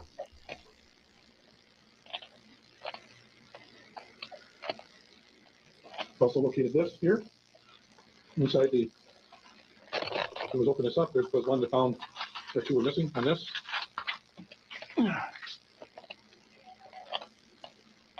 my apologies for the shakiness here. Oh my God, she took Paxil. And I'm trying to get everything recorded here.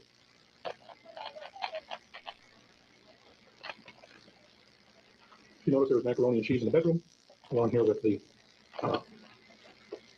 garbage can in here.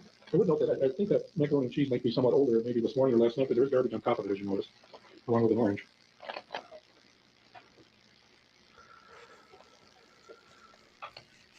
Did you search the macaroni and cheese? Other than that, everything else has been pretty much found where we found it, or here's where we found it. This is some mail addressed to Julie and Mark Jensen from Nicole's department store. And copy of the newspaper, Domino's. which of course is today's Thursday, December 3rd.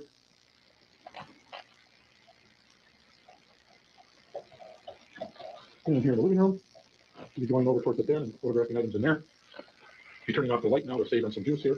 The briefcase there that's located right in front of me here. Sergeant Hunter found some material which he laid out on the desk, which we'll be looking further into.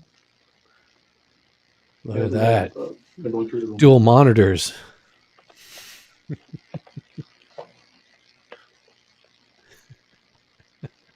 Again, I'm just panning around. This is the den area at the Jensen home, located at 9020 First Avenue, Pleasant Prairie, Wisconsin. There's still a rifle on the wall. And now leaving the den and into the bathroom. Man, that's some horrible wallpaper. You're right. The towel. Good eye. No distinct buttons to it. Toys in the bathtub. Finishing there, we'll be now going to the garage area. So some of the items here. This is the garage area, December 3rd, 1998, of the Jensen home. I did find in going through some of the vehicles and see the doors still open, and what I believe to be Miss Jensen's automobile, with somewhat of a resume in there. I'm not sure if it has any relevance at all. I'm assuming the white vehicle is Mark Jensen's vehicle, and I'm walking outside of the garage here to get a better look at it. It's a tiny garage. Would further note that I had a conversation with Officer Cosman, myself and Officer Cosman have communicated with Ms. Jensen in the past about some of her concerns.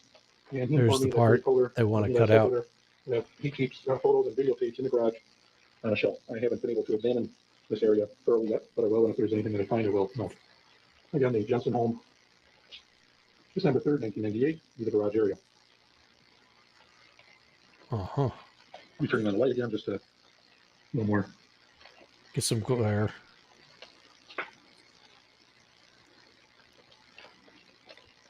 So he's just continues to put the pound on. Yes, Hunter Green, official color of the 90s. Some mailings, burnt light, looks like the garage door opener, which looks familiar. That fits up there. Somebody was a smoker The recycle bin. back in the day when you bought it by the carton. Missing. Because it was like $10 for a carton. Missing. The vehicles, of course, is plate MY3DS. The other is on the Suburban, or appears to be a Suburban type vehicle. Yukon. It's SBM. Yeah, turn off the light now, silly. I'm looking at the garbage. I'm not sure if this has anything at this point. Again, I haven't searched through it. I've also checked the outer perimeter of the home, and I found no signs of any type of forced entry or anything like that. Now the entry in the basement. I get this, but I can't shoot. Down the stairs he Turn off the goes. light again there. Looks like your standard average basement. Fuse box, microwave, and all this. I'm back here by the stairs. I'm just kind of doing a general pan with the light back Just on. imagine putting your microwave in the basement. And looking back upstairs. Because you really couldn't put it in the kitchen. Still in the basement. Generally photographing or videotaping the property and items. We disturbed very little, with the exception of what I pointed out earlier. Come on. What's in the freezer? Nando's man bun being hit on.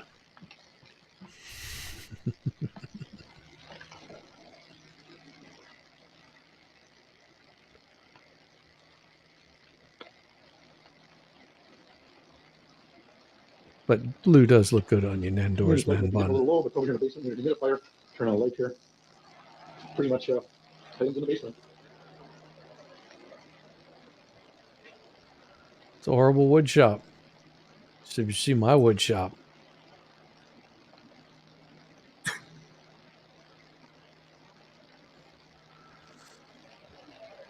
I'm focusing around here to. it's got like Okay. 3 like horrible little saws, and he just fiddles around, smokes a lot in the basement. And just kind of a general pan of things where I just went through. Judge, I think we can stop it. We can stop it. Yeah, and For the record, we were watching the video. I think it's 17 minutes. We got all the way to 14:05, I think. and I apologize for the delay. I think that the comments that we were thinking of were the comments made in the garage about information related to Detective Ratsburg from Officer Kosselman. As we rewatch it, though, he's not talking about the contents of voicemails, and so I'd withdraw the objection. And again, that's but truly trying to be out of an abundance of caution on this. All right.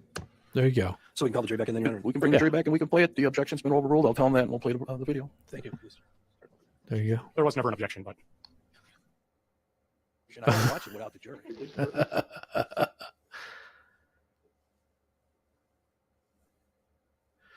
What was there? I think there was Yeah, an it objection on the is record. I just kinda indicated that creepy. counsel to come over and talk to me. So I I understand. understand. We watched it. So, It's good. let's see. Jury's coming. Good to go. Yes, Judge. We don't have to watch it a second time, I'm pretty sure, that we can get past this. Yep. Macaroni and cheese, bathroom. Yep. Messy basement. over in. The part we didn't see earlier. Now that's a messy kid's room right there. Pretty much a standard child room. Standard child's room. There's kids that lived here. Drugs on the countertop. You're turning off the See, look at that. Look at that double Yeah, monitor we have been going through the room. rifle. Why didn't you just shoot her with a rifle? He's going to kill her. Yes, Semi-damp. those are Beanie Babies. Look at that bar. That's what you need. You need a bar like this. Right there, just hanging out. There you go. That's what we need tonight. Let's pour us some drinks. Okay. Yeah, we already saw all that. No. Enough of that. Yep, we can go further. Come on. Turn on the light here. Yep, we saw your basement. Creepy. And RJ. we'll end the tape. If anything, any relevance further, so we will turn it back on. Thank you. It is now December 3rd, 7:46 p.m. 7:46 p.m. All answered. Thank you. Cool. In order. Folder of Dan Jensen that was in his briefcase. The computer, which is located underneath the table. We just took the See, CPU. big rifle. We scan things in here. Children's room, which we really didn't take anything from. Okay. Wow, get what's on there, standing up the door. Here, same. Wasn't taken Make the for- judge watch it twice so he hates it even more. All right. The record should reflect the video has been completed. Go ahead, Mr. Jackson. There we go. Thank God. So the Video's civil have out. that admitted into evidence, Your Honor. It's number 25? Yes, sir. All right, 25 is received. So, tell the jury, what kind of Cha-ching. camera or device were you using to take that to do that video? Well, it was 1998. That was VHS back in those days. This particular Judge is smaller just camera like, had a version of VHS. yeah, and all that's that. good. And it was frankly, it was back in '98. That was pretty unusual to videotape a death scene in that. Nowadays, that's common and a regular routine where officers you can do it on your phone. Different photography technology. This was what they call analog technology in there. In fact, I believe that was my first video using that camera. It's not something we used a lot, but it was what we today is kind of ancient technology. I got So, a camera.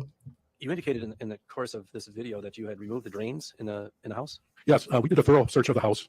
We dropped all the drains. We collected the bowls that you saw in the video, the macaroni and cheese and the Weetables, and there was a blue glass next to Julie's bed. He was We hungry. obtained all those substances, plus the drains. We dropped them. That's what an S-trap. We dropped them, and then I put them in some sterile containers. Detective Rescue, could you move the microphone closer to your mouth when you're speaking? Thank you. And we removed those S-traps. On one of the drains, we couldn't get the S-trap off. It was glued directly on there. The other ones, we used sterile bottles, and those are also in evidence, and I collected all of that. Plus, there was some suspect glasses that I also collected, and I sent all that to the crime lab eventually. So why did you collect the S-traps and so forth, or the contents of the S-traps in this residence? Well, you Well, I never had know. information previously with Officer Kosman and the photographs he was taking. Julie was concerned that she would be that she was going to be killed or poisoned, and so I was looking at this openly. We didn't have any obvious sign on the body of any injury, so I took. Detectives are so you were concerned about the possibility of poisoning. Is that the reason that you took these items? Yes, that is correct. That seems really weird that he's saying this now because nobody else had come forward to say anything like that. Neither had she. So this isn't even in evidence at the point in time where he's being. They didn't even suspect him of poisoning. So if there'd been a gunshot wound to the head, you wouldn't bother with that. But because there were no discernible injuries to the body, you wanted to rule out poisoning or some other matter, and that's why you obtained the S-traps? Yes. Now, you also seized the computer. Where did you find the computer? The computer was located in a den there underneath the desk. It was a tower CPU. And you seized the computer? I did. And that was with the consent of Mr. Jensen? Yes. He consented to conduct the search of the residence? Yes. And you indicated to me you'd be taking certain items? Yes. And among the items you took was the computer? Yes.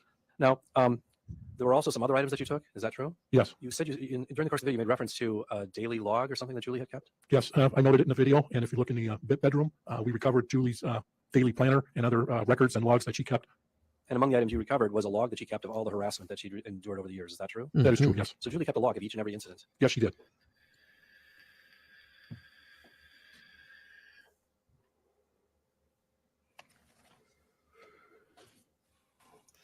Something on that timeline doesn't just seem right.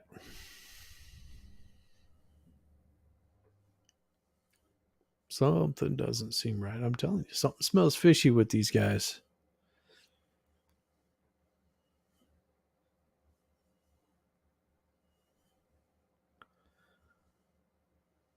And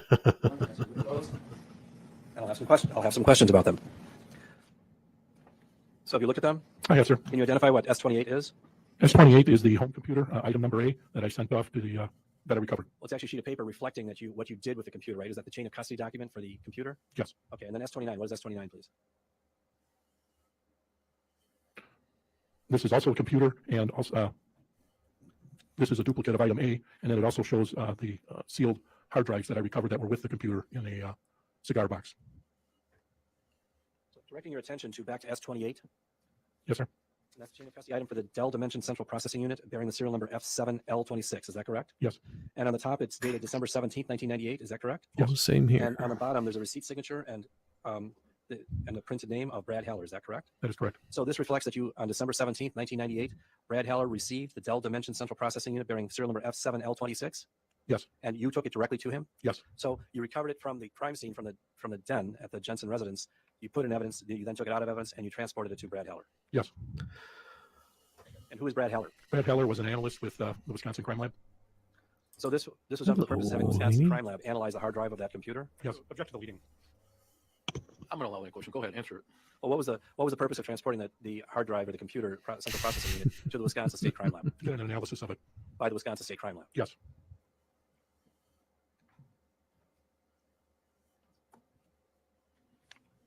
So directing your attention to S29? Yes. You got it there in front of you? I do. And that reflects that on August, well, that also pertains to case M98-2628, which is the crime lab's number for this case. Is that correct? Yes. And it indicates that on August 1st, 2000, certain items were submitted. And what was item B of the items that were submitted? Item B was some hard drives that I recovered that were with that computer underneath the desk in the Jensen home. They were hard drives or they were zip disks? Zip disk. I misspoke. I'm sorry. So the 5 zip disks that oh my were sent to the gosh. crime lab on August 1st, 2000. I hated those things. And who received them? Brad Heller. Now, I'm going to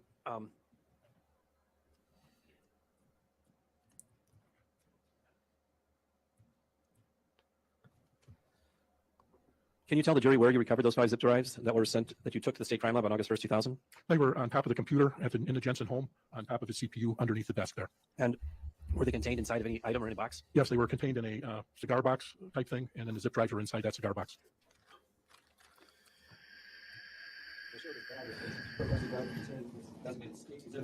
S32, and inside is a box that had the original designation S248. Can you tell the jury what these items are? These items here, and I can feel that the zip drives are inside of it. This is the cigar box that I recovered underneath the desk, and this is item now S36, and you can see where I secured it to make sure we have proper chain of custody with an evidence seal. So could you take the box out of the plastic bag, please? And what's the item number on the box? What's the exhibit number? This is S32. Okay. Now, opening S32, what's inside of S32? There's some nails and a small calculator, and then these zip drives. The 5 zip drives that are set forth in the exhibit that are things are horrible. The 5 zip drives that you took to the State Crime Lab on August 1st, 2000. And they were awesome Yes. when they first came out, considering you had the 1.55 disc before that. Received in evidence, Your Honor. Exhibits 29. And before that, you had the true floppy. Things are like this big. 32 is the bag, and 36, I think, is the. Well, give the numbers again for the record. S28, S32, which is the bag containing the box that has the original exhibit number S248 on it and contains 5 zip drives. Don't have the exhibit number. That's 32. So it's S32. X32. All right, they'll be received. S32. 32, 28, and 29. Okay? I'll use my microphone out, I promise.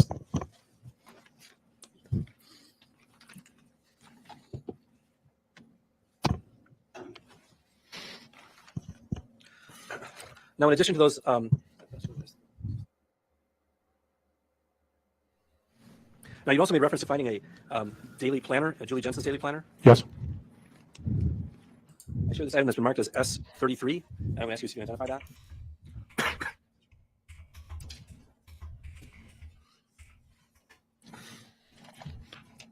S33 is an item that we recovered in the Jensen home, and it's on the front of it is JCJ, and this is some of the paperwork and the planner of Julie Jensen. And where was that recovered from in the residence? Was In it in the bedroom? Yes, in the desk in the bedroom. So it wasn't in the den, it was in the bedroom. Yes. Direct your attention to this item that's been marked as S34.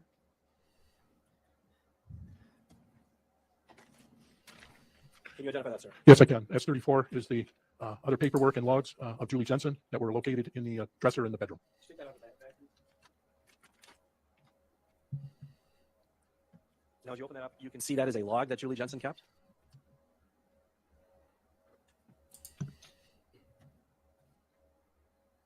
Yes. Yes. Directing your attention to the beginning of that log, what's the earliest date that's reflected in the first date in that log? 3/21 of 1996. Okay.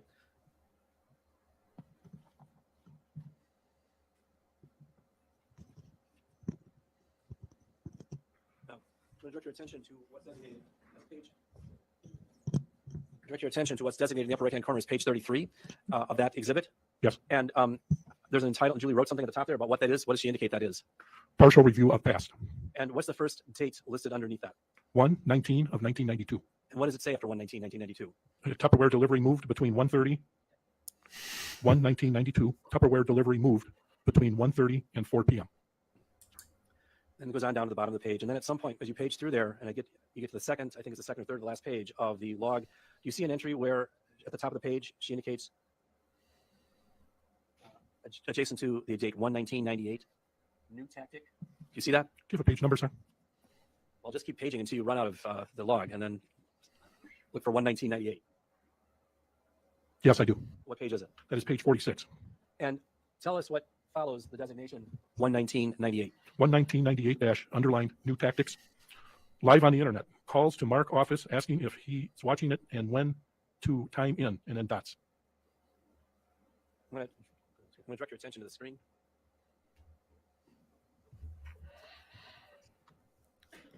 Okay, here we go. So this reference is up here.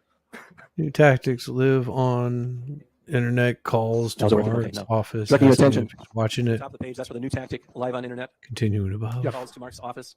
And then proceed down Call D-Day. St. April Washington 13th, 1998. It indicates email, out of dot, dot. area. Yes. So she's reading email also. And then also on April 30th, there's another reference to an email that was received. Yes. No.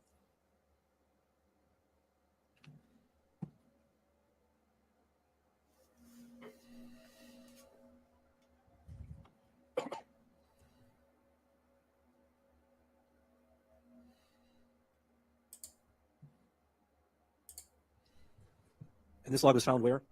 At the Jensen home in the master bedroom, in a chest in the bedroom. What's the last entry listed on that exhibit?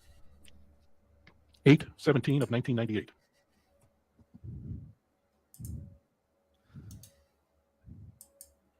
Now, in addition to the videotape that was taken of the scene, you also there were also photos taken. Is that correct? Yes. Did you take the photos, or did somebody else take the photos? I took some of them, and then some of the other officers took some. I'm going to direct your attention to the screen again. And does that photograph accurately depict Julie Jensen in the bed? Yes, that's Julie Jensen on December 3rd, 1998. And is that pretty much the condition she was in when you found her, or is there was the cover pulled back, or was it like that when you first found her? We generally first found her that way. There was intervention by the fire department. So Is there an exhibit on this photo? S25. There were, I think, 6 photos in S25. So this would be the first photo in S25. No.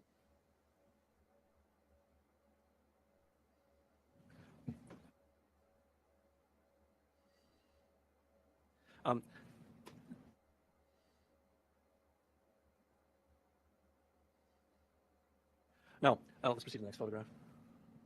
So this is the second photograph in S25, and does that photograph reflect, is that how Julie appeared when you arrived at the crime scene taken from the back? Yes. Go to the next one. And again, this is after the cover's been pulled back? Yes. And that's a photo of Julie from the back? Yes, that is Julie Jensen. Next one. Now, this is a crime scene photo of Julie, and this is with the covers pulled back? Yes, it is. And that's more of a front side view? Yes. And do you know if you took this photo or somebody else took that photo? Likely Sergeant Hunter took the photo, however, I was there when he took it. So that photo accurately portrays Julie as she appeared to you when the covers were pulled back from her? Yes. And that's exactly how her arm was located? Yes. Now, the day after this, on the day after December 3rd, on December 4th, did you attend the autopsy for Julie Jensen? I did. By that time, had these photographs been developed? No, sir. So you didn't take the photographs with you? Yes. And the pathologist in that case was Dr. Shambliss, is that correct? That is correct. And Dr. Shambliss did not come to that crime scene, did he? No, he didn't. So Dr. Shambliss, at the time he conducted the autopsy, had not seen this photograph? That is correct. Now, can you tell the jury what this photograph depicts?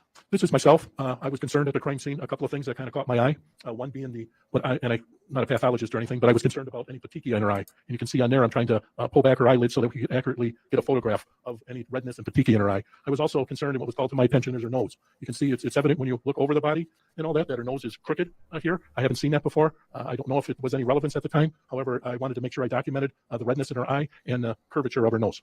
And her face, also her mouth seems a little bit off. Yes, it does. And yes. That's exactly how you found her, and that's what she looked like when you rolled her back from the pillow? Well, if rigor mortis had set in, that kind of thing would happen. Tell us what this photograph depicts. That's a photograph of, I went through all the garbage in the home. There happens to be the bedroom and the garbage there.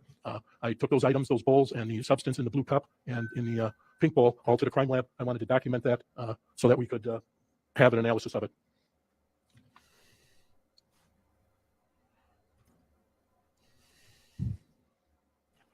Now, and tell us what this photograph is. This photograph is in the Jensen kitchen. There's packages of Paxil. There was some Paxil missing out of the prescription, and the reason for that photograph was to pretty much document the medications and prescriptions that were on the scene. So that photograph depicts that counter as it was when you were taking the photographs. You didn't move any of those items? That is correct. And this is simply another shot of the same counter? Yes. Yes. Now, what does this photograph depict? This photograph here is of the Jensen den. Underneath that desk was where the CPU was. And then in that briefcase there is Mark Jensen's daily planner that we recovered it inside of his briefcase. And I also obtained that. Oh my gosh. And what does this photograph depict? This is the opposite side of the den where the desk was. Just a pretty much overall shot of the house. So you notice Lots of cigar boxes there. So I took a lot of photographs and video. The man likes his cigars. Can you tell the jury why it was that you made it a point of taking photographs of these items and examining the medication that Julie was taking? Well, there was given the information that I know previously before I got to the scene, I was concerned that there was any poisoning or possibly an overdose. Objection? I'm sorry. In terms of objection to the hearsay. Sustain, why don't you rephrase the question? Without referencing what anybody else told you, what was your purpose in examining the medication? Well, first of all, did Mark Jensen talk to you about medication? He did. And Mark Jensen told you that Julie was taking medication? Yes. So based upon the information that Mark Jensen told you, that was one of the reasons you were looking at medication? Yes. But you were also looking for poisoning items? Yes. Which is why you took the drains and everything Yes. else. Now, one of the items you looked at was Ambien, is that correct? Yes. And there were supposed to be 10 pills? Yes. And there were 3 that were missing? Yes. Hunter Green and Cranberry, classic combo for the time. Yes, that sounds about right. When you obtained this medication, or when you observed this medication, did you seize the medication, or was it the medical examiner's office that seized the medication, or do you recall? I recall that the medical examiner took the Ambien, and I believe I collected the Paxil.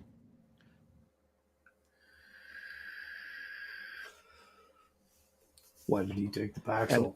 at the scene, and then when you got the Ambien back from the medical examiner, you confirmed that there were 3 Ambien that were taken. Correct. And there were 7 Ambien that were left. Yes. Now, after the autopsy in this matter,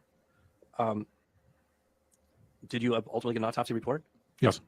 And when you got the autopsy report, it indicated the cause and manner of death were pending or undetermined. Is that true? Yes. So within a matter of several weeks after this incident, you had additional information, but you still didn't have a firm notion as to what was the cause and manner of death in this case. Correct. You were still investigating it. Yes. At some point, you did get a report back from the state crime lab concerning the contents of the computer. Is that true? Yes. And there were references to poisoning searches and things of that sort. There were. Your Honor, we're talking about the content of the computer, and we're just laying the groundwork for what the officer did next. The computer content is coming in through Jason Ruff. Well, we'll let you ask him what he did next, so go ahead. So based upon the information that you got from the State Crime Lab concerning the content of the computer, what was the next thing that you did? I interviewed Mark Jensen at some point. When did you interview Mark Jensen? I'm sorry, when? When did you interview Mark Jensen? April 21st, 1999. And Jesus. that interview was recorded? Yes. Video and audio recorded? Yes. Now, at some point, there was a problem with one of the tapes. Is that correct? Yes. And then you went back and you re-recorded that portion. Yes. I guess a better statement would be is, we recapped it or re-recorded. Yes. But the entire, other than that one lapse, the entire recording, the entire interview was video and audio recorded, correct? Yes. You know, that's going to take some time to go through, and I see it's 10 minutes to 12. What I propose is that we break for lunch now and then come back. And I know that you didn't want to play videos to the jury in the afternoon. I'm going to beg your and the court and the jury's indulgence because we are going to have about 45 minutes or so of interview segments we're going to be playing to the jury this afternoon. We'll let you play a 45-minute video. 1:15, folks. Well, that is pretty interesting. Well, I was always curious because somebody brought this up in our channel here. It's just like, it's also a movie by the same name, but Nandor isn't a movie. So I had to look it up while we were doing this. Let's watch a little brief bit of it. Hopefully we don't get copyright stricken, but we will give it a try because it looks pretty interesting. Thank you, Nandor. Thank you, thank you, thank you. So let's just share this tab. It's nightfall.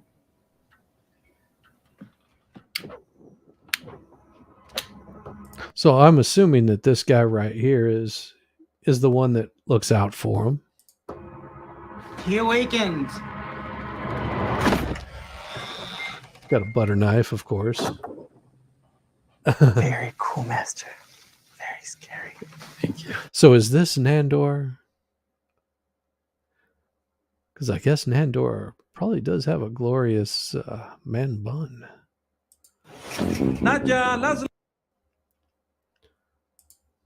Problems with living with other vampires are the vampires I have chosen to stay with. I wanted to talk about general hygiene in the cell. Oh, so far it looks quite entertaining here. Last night, there were all these people down there, half drunk. Where did they That's pretty good. find the alcohol? No, they were half drunk. They'd been half drunk. If you've got something to say, then damn well say it. It's not hygienic. Okay, I think so. I think that's a pretty good one. I'll have to definitely check that out. Thank you very much for sharing that with us. Thank you, Nandor. I don't get my channel yeeted or anything for showing that, but that looks pretty interesting. Definitely. Might have to watch that and do a little review on it. Just for you, Nandor's man bun.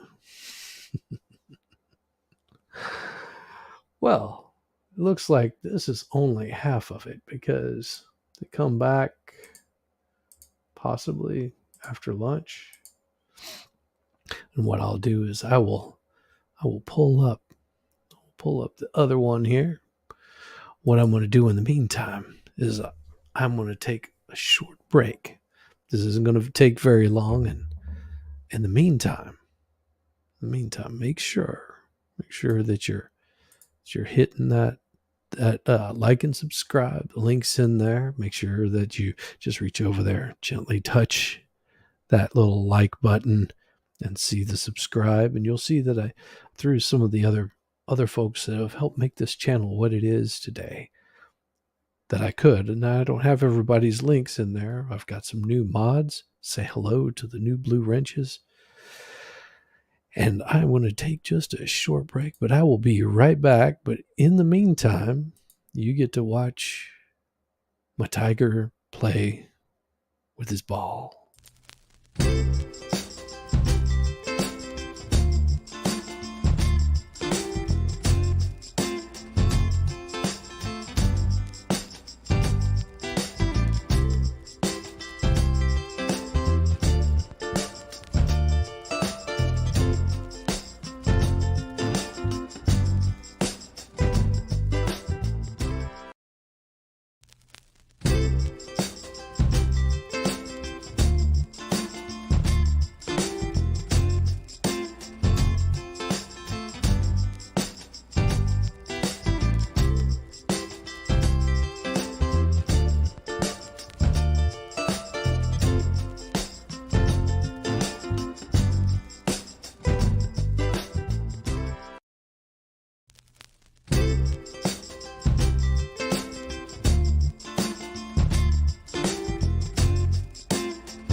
been crazy.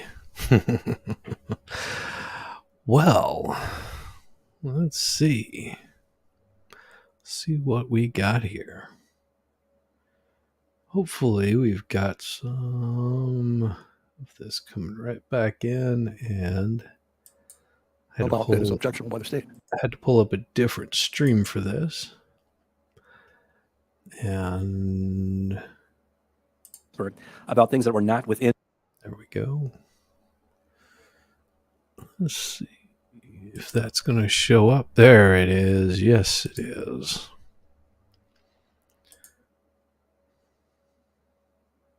And hopefully, there we go. Sorry about that. I didn't realize that it was only half of it in that stream. I have not seen that. Nandor's man bun.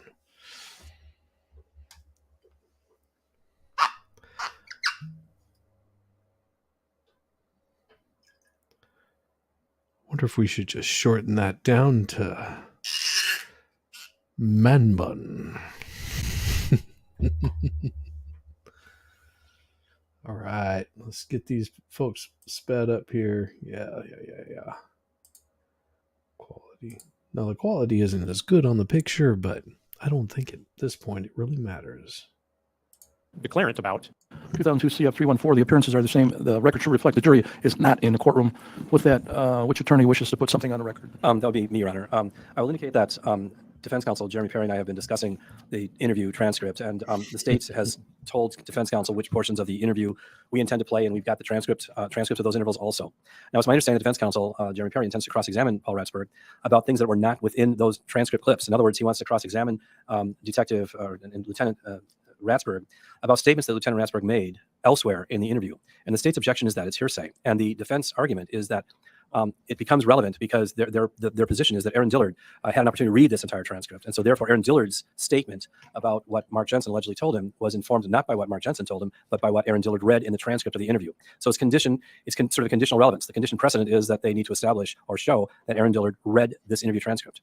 So I don't have a problem with them being able to cross-examine Detective Ratsburg eventually about the statements that are contained in the interview transcript, assuming they meet that condition precedent. But however, I don't think they can meet that condition precedent. I don't think they will be able to meet that condition precedent. So I don't think they should be allowed to cross-examine Detective Ratsburg about his statements in the interview until they've established that conditional precedent to wit that Aaron Dillard had read or had an opportunity to read this transcript. What exactly does the defense want to cross this lieutenant about that is objectionable by the state? it's nothing. I'll be very specific. It's nothing new. This all came in 2008, and the last thing that Mr. Jamboys just said is that to show that Aaron Dillard had an opportunity to view this transcript, and we're going to establish in this trial that this that there was a transcript. Obviously, there was a transcript of this interview prepared. It's going to come up in mere moments.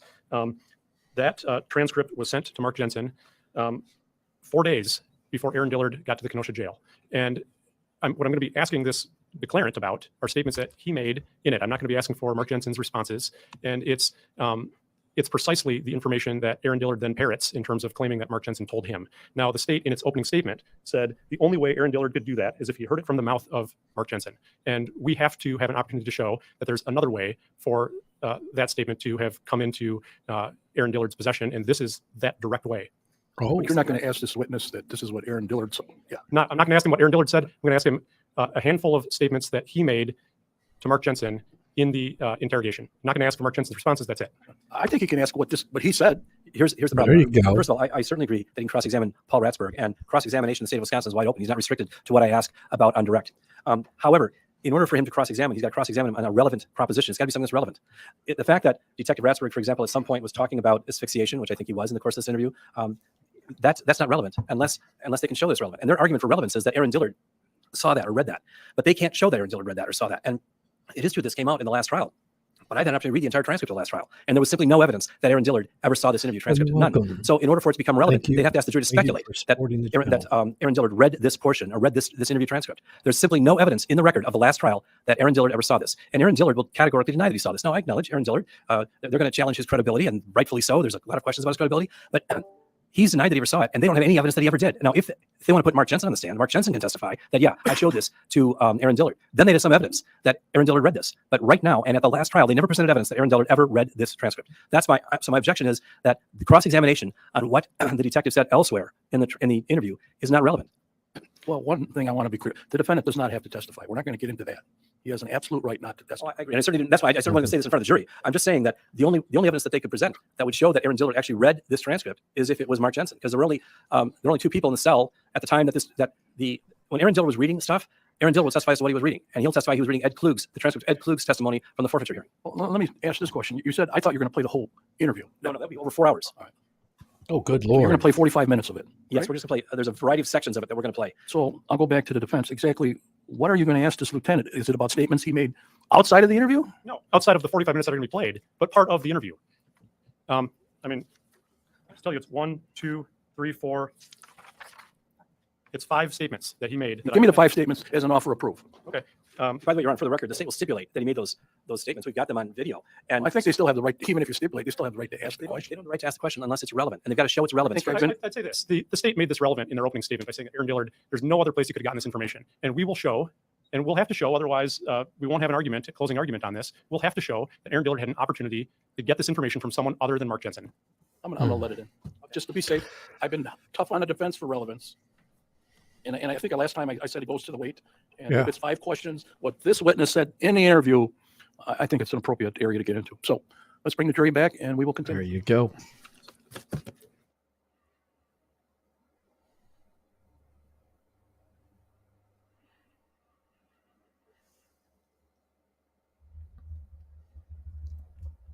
Yeah, it looks like the judge isn't going to put up with some of their silliness. Both sides got some silliness going on.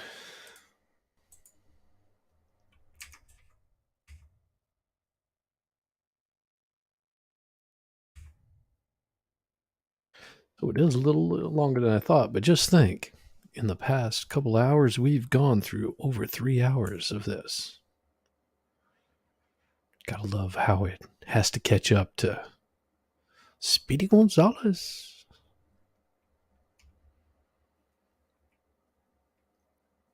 Man, oh man, oh man. They gotta make this difficult, don't they? It is the glorious spinning wheel of torture. So this way you don't feel like you're being hypnotized slowly, gently, which we don't want that to happen, with that ring rolling around and around. Slowly, your eyes begin to fall asunder. You reach over, you hit that like button, you subscribe, then you go over to another channel. Looks a little bit like looks a little bit like my Rumble channel, and you jump over there and you subscribe to it over there. The courtroom, ladies and gentlemen, thank you for coming back on time. Again, we had a short And here delay. we go. had some work here. We'll show it again. It's The back witness is up. still under oath, and I believe I had to do a refresh on it.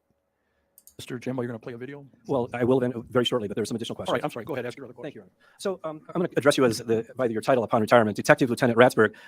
Sometime after the autopsy, you did get information back from the state crime lab concerning the contents of the computer that you'd seized from Mark Jensen's residence. Is that true? Yes. And so there was some of the information that was on there related to email communications between Mark Jensen and Kelly Labonte. Yes. And what kind of inference or what kind of suspicions developed in your mind after reading those emails? Well, they seem to be having a romantic affair and seem to have a personal relationship. And in a case where one spouse is suspected of murdering the other, the fact that the suspect's spouse has a girlfriend prior to and at the time of the homicide, that's relevant information. It can be very suspicious.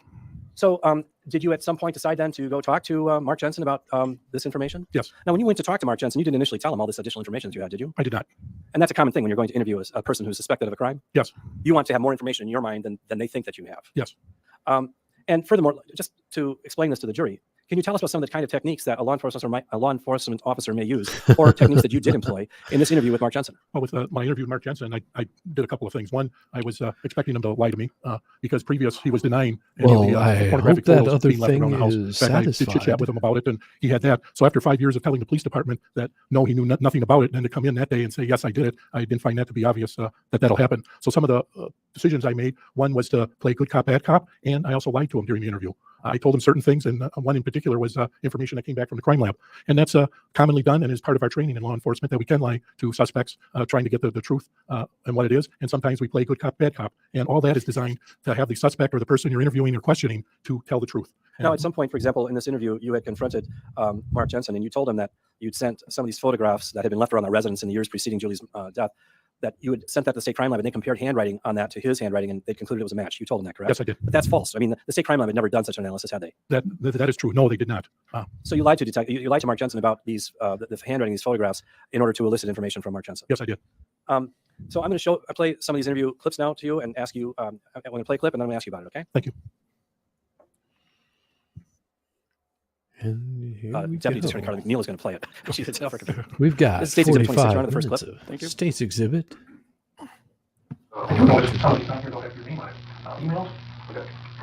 This just looks like a bad, 1980s commercial.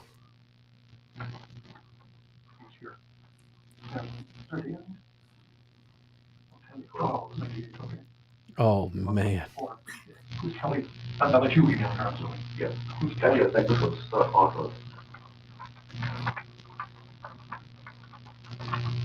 Oh, that's got people. Who does all work stuff and I was accessing? Oh, well, again, Peter for me. That's actually, she is my one secretary. Also, she's the machine. No, she's the same one. Is she a friend of yours? You know her? No. She's my boss. There's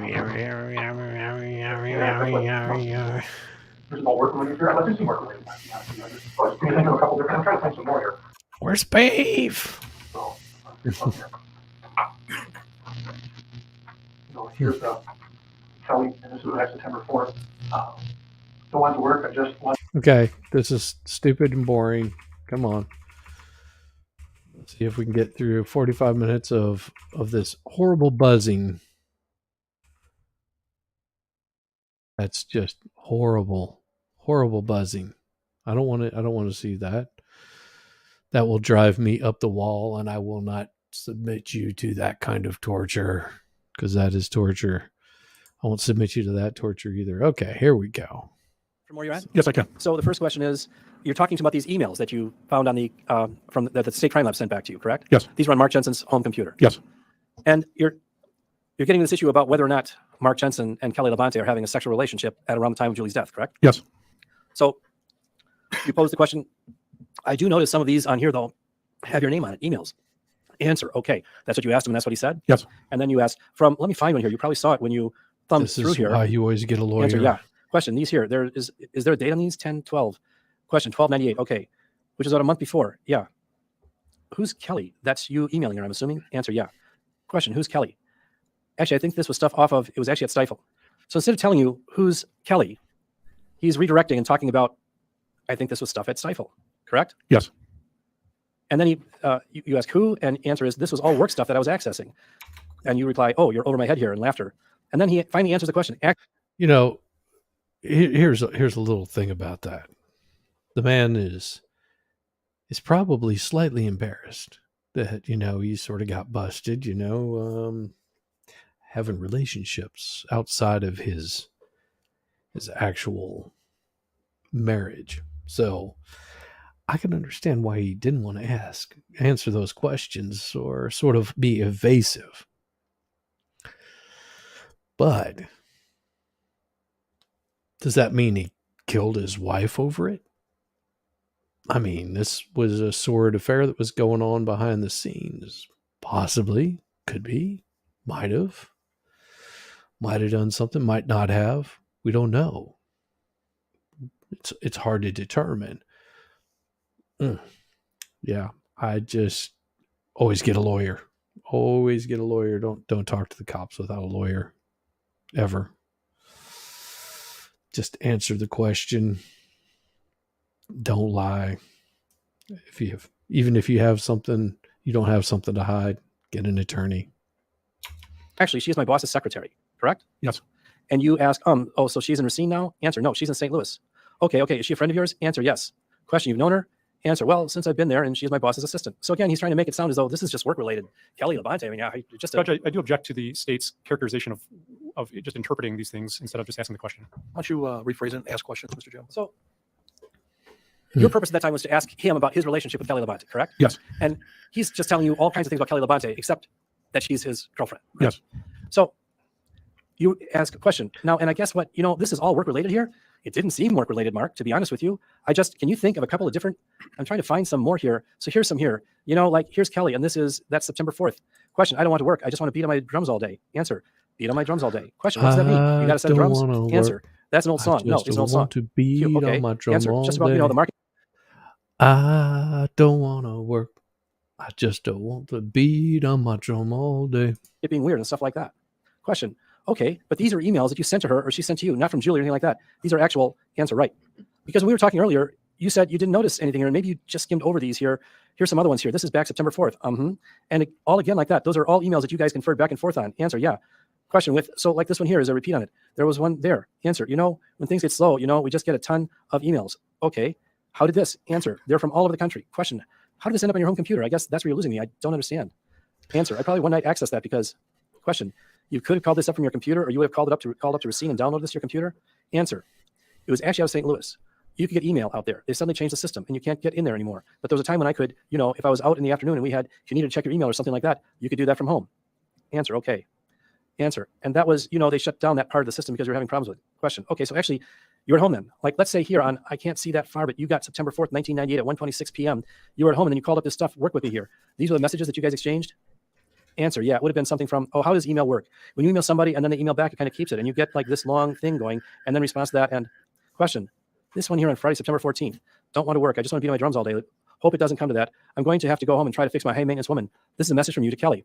Answer, If I stopped and got Titanic on the way home, wonder if I could get her to sit next to me on the couch.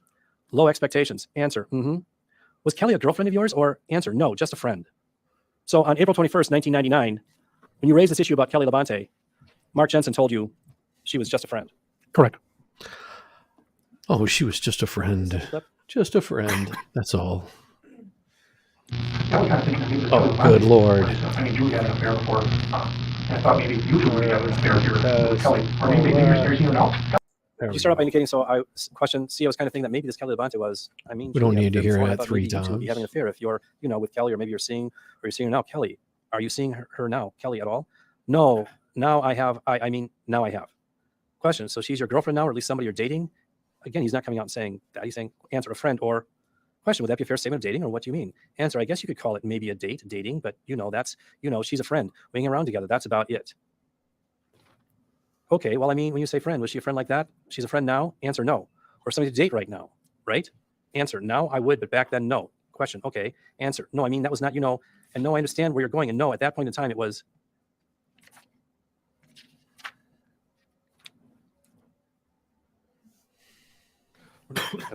Further up. No, that was not, and no, I understand where you're going. And no, at that point in time, it was question. Okay, so before Julie's death, you didn't have any you had limited contact with her? Answer, right. Question, now since her death, what's transpired? Answer, well, let's see. What's the time frame here? Went down to St. Louis a couple times, saw her, she came up a couple times. Question, so you guys are dating or seeing each other at this point? Answer, yeah, exactly. Question, okay, but not beforehand? Answer, no, the times we got to, I'd see her would be just business functions when I go down to St. Louis for a meeting. Question, Answer, like in November. Question, Did you call Julie from St. Louis the one time you were telling me? Answer, exactly. And that you couldn't get a hold of her or something like that? Answer, this is how all this opened up about our people, because I'd be eating somewhere in a business meeting trying to get Julie. Question, And I'd be late to the meeting the next morning because I was up half the night. Question, on the phone. And you start talking to people about it, and look what happened last night. It's a support group, friends in the office and things like that. Question, so you knew Kelly beforehand, and since Julie's death, you guys have dated and been going up. That's a fair statement? Fair statement? Yeah, I guess it's a fair statement. Maybe, well, it's like the kid, David made a comment the other day and said, maybe sometime you guys will start dating. Question, yeah. Answer, we really haven't gone out, it's more just hanging around. The kids are there and it's question. So you're kind of, and I'm not trying answer well. Question, Mark, hit the nail on the head here. What type of, you guys are dating as a man and woman would, maybe kissing or having sex, you know? I don't want to pry being heavy here, but are you heavy to that extent? Or is it just, hey, we're stopping at a bar and having a drink? Answer, it's more like stopping at the bar. But you know, the big question is where? Question, so you guys aren't necessarily lovers? Answer, no. Question, you know, and I'll be honest with you, I find that just a little hard to believe. If you guys stay overnight in St. Louis with her and you're dating her, I'm assuming she's single. I don't know, that or divorced or something like that. Answer, divorced. Everything Question, you say it'd be hard to believe if you've seen her as often as you said you were, that there isn't something a little bit more. Answer, but if, question, you know, that you know you're sleeping together. I think that would be a reasonable assumption. Answer, right. Question, I know I would be. Answer, I understand. Question, I'll be honest, you know, and I don't know, maybe you are, maybe you're not. Answer, well, not okay. To be perfectly honest with all that. Question, okay. Answer, prior to everything, prior to January, we were just friends. Question, Answer, good friends, but friends. I mean, it was more of an acquaintance. I saw her maybe 3 or 4 times. Question, During that period of time when we were friends, during it would be 88, sick last year. You mean 98? Answer, 98. I'm sorry. Okay. I went down there in April and the office opened in June. Appleton opened summer in October, but every couple months more than, it was mostly on the phone, I was talking to. Question, before December. Answer, right, exactly. You met with her 3 times. Answer, I'd seen her 3 times since the office opened, but we were never alone because it was always business situations. Question, okay. Answer, after Julie's death sometime. Question, started to be more of a serious relationship then? Would that be a fair statement? I guess so. I mean, I guess what I'm trying to do is quantify serious. Question, yeah. Answer, I'm 40, got 2 kids. She's like 31. Question, no kids. No kids. Answer, no kids. I think I'm done. And where's she going? I don't know, you know, and that's a question, but your relationship is a lot more serious than it was before December. Answer, exactly. Question, and I assume you're spending the night down there with her and she's coming here and spending the night with you in Kenosha or Pleasant Prairie, whatever. Answer, right. So you have an emotional, not a sexual, you have a sexual relationship with her then? Answer, yeah. Question, that'll be a fair statement. Yeah, we've gone, question, or true statement, I should say. True statement, we've gone there since then. Okay, but there was nothing like that prior to. Prior to, no. So how long did you know her before that? Oh, from April. So during the second part of the interview, he was starting to open up a little bit about Kelly, but still dramatically understating, in fact, misrepresenting the nature of their relationship. Yes. I didn't hear what? But still understating or actually misrepresenting the nature of the relationship. Yes. So in that exchange, you were trying to get Mr. Jensen to acknowledge his participation in this long-term, years-long harassment of Julie. Yes. And he did own up to some of it. Yes. But he didn't own up to all of it. Correct. He was still denying that he was the source of these photos. Yes. And he indicated at that time that he received some of them in the mail at the office, correct? Yes. And you talked to people at his office, right? I did. And none of them ever saw any photos like that in the mail. That is correct, yes. And you learned that in these stockbrokers' offices, the stockbrokers are not allowed to open their own mail. Is that true? Including personal mail, yes. At a stockbroker's office, all the mail is opened by a single person at the front of the office, correct? Correct. And you interviewed those people. I did. And nobody ever received any photos like that in the mail. They did not. Now we're going to go to the next interview segment.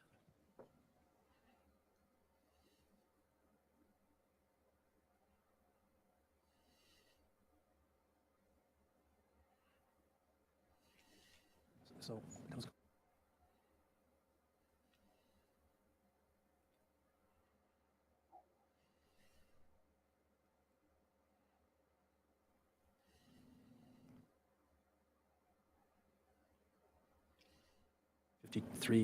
line 15. And what portion did you want to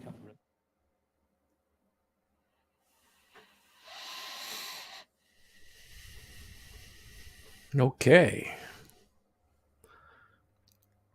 Yeah, I figured it was a little better skipping. There was another spot where it was going to be them. Posing to him the following question. I'm directing court and counsel's attention to page 55, lines 12 through 17. Do you recall being posing the following question and getting the following answer? Question. I can deal with You this didn't make reading them? Answer. portion of I it. did not make them. I received them. I mean, I did. This is the reason. I mean, that's the way I found out about the whole thing was I got actual photographs. And then question, line 16.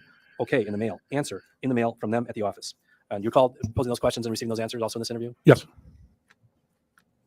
Now I'm going to direct you to the next clip. Oh my God. I know. I guess it's the reason and it's the way I found out about the whole thing. I got. Now, This directing your attention to the screen, we're prosecutor talking is about, a pain. There's way down on page 70, it's line 18 through line 25. At this point, you're raising the question what happened on the morning of December 3rd. Is that true? Yes, that is correct. The morning of Julie's death. That is correct. And you pose a question, okay, we have a rocky marriage, you know, and I'm not sure whether to believe you here or not because you kind of misled me here on some of this other stuff. Answer, on the pictures and that. Question, well, you talk a lot and you don't say anything, you know, and I wish you just come out. Now, if something happened with Julie the day of the 3rd, I'm willing to work with you here. I mean, I take very patient and very calm here with you, with your family, your case, and all that stuff. And we need to come up with some type of an explanation here. And you're the only one that can provide that explanation. Did you guys have an argument? Were you guys playing around? I don't know what happened. Answer, Paul, there was nothing. There was nothing. Question, I mean, answer, she couldn't get out of bed that morning. Answer, question, Answer, I mean, I'd hate to have it come to that, but you can ask David. Question, Answer, about mom's condition that morning. Question, Answer, she couldn't get out of bed. He wanted to stay home because mom was sick. We did nothing. You know, there was no sexual thing going on that morning. Question, Answer, there was nothing happening. She was in bed, asleep. Did you get mad at her or something? Were you pissed off? I mean, you got answer no. Question, mad at her before and you used the photographs around the house, you know? I mean, did you get mad this time? And, you know, Julie, damn it, wake up or something. Answer no, Paul. Those photographs I'm talking about is we'd have a little argument about something and I bring up the pictures that had been accumulated. Uh-huh. So that was about the third, and then it transitioned into this discussion again about the photographs being left around the house in the years preceding Julie's death. Correct. Now I'm going to proceed to the video number 7.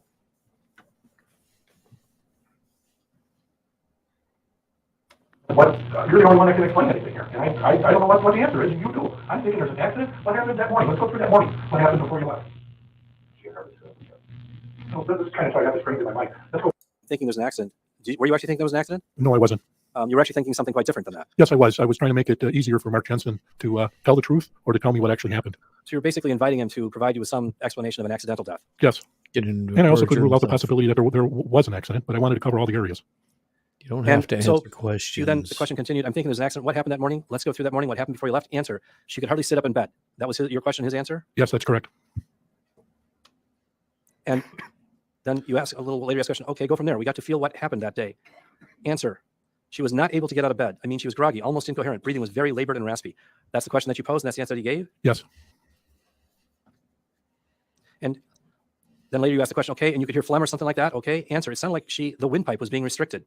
So he acknowledges that that morning on December 3rd, it sounded to him as though her windpipe were restricted. Yes.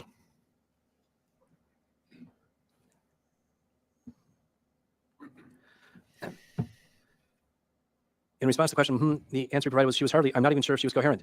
Question, she sat up in bed. Answer, she sat up in bed. Question, okay, David tells me that we talked about it. David tells me that I was holding her up. Question, answer, supporting her. Answer, I guess I recall that. I was sitting on the bed behind her as the kids were on the bed sitting, kissing her. Good morning. Question, good morning or whatever. Answer, good morning. Yeah, and she was not even able to. She didn't even get up to go. I should have called that morning. She was in sad shape. Question, what do you mean sad shape? She was talking or answer, hardly. Question, she was sitting in bed, so she had some strength. She's sitting in bed. What do you guys talk that morning or what? Answer, but very, very weak. No, I mean, we had no conversation. I mean, I had to say she indicated that she was okay. Question, okay, then what happened? But she was not able to move around and function. She took the other sleeping pill after the kids went to school. And then you go through the Ambien, and he indicates that she took a total of 3 Ambien. One Wednesday morning. Yeah, the first one was morning, the second one Wednesday night, and the third one Thursday That's morning. rough. That's what he described to you? Yes. It's a lot of Ambien. And again, the question is posed at line 10. Question, she was sleeping that whole morning? Answer, she was sleeping. She was asleep. Question, but she got up 7:30ish? Answer, right. Question, okay, the kids said good morning. The kids go to school? Answer, the kids go to school, went to school.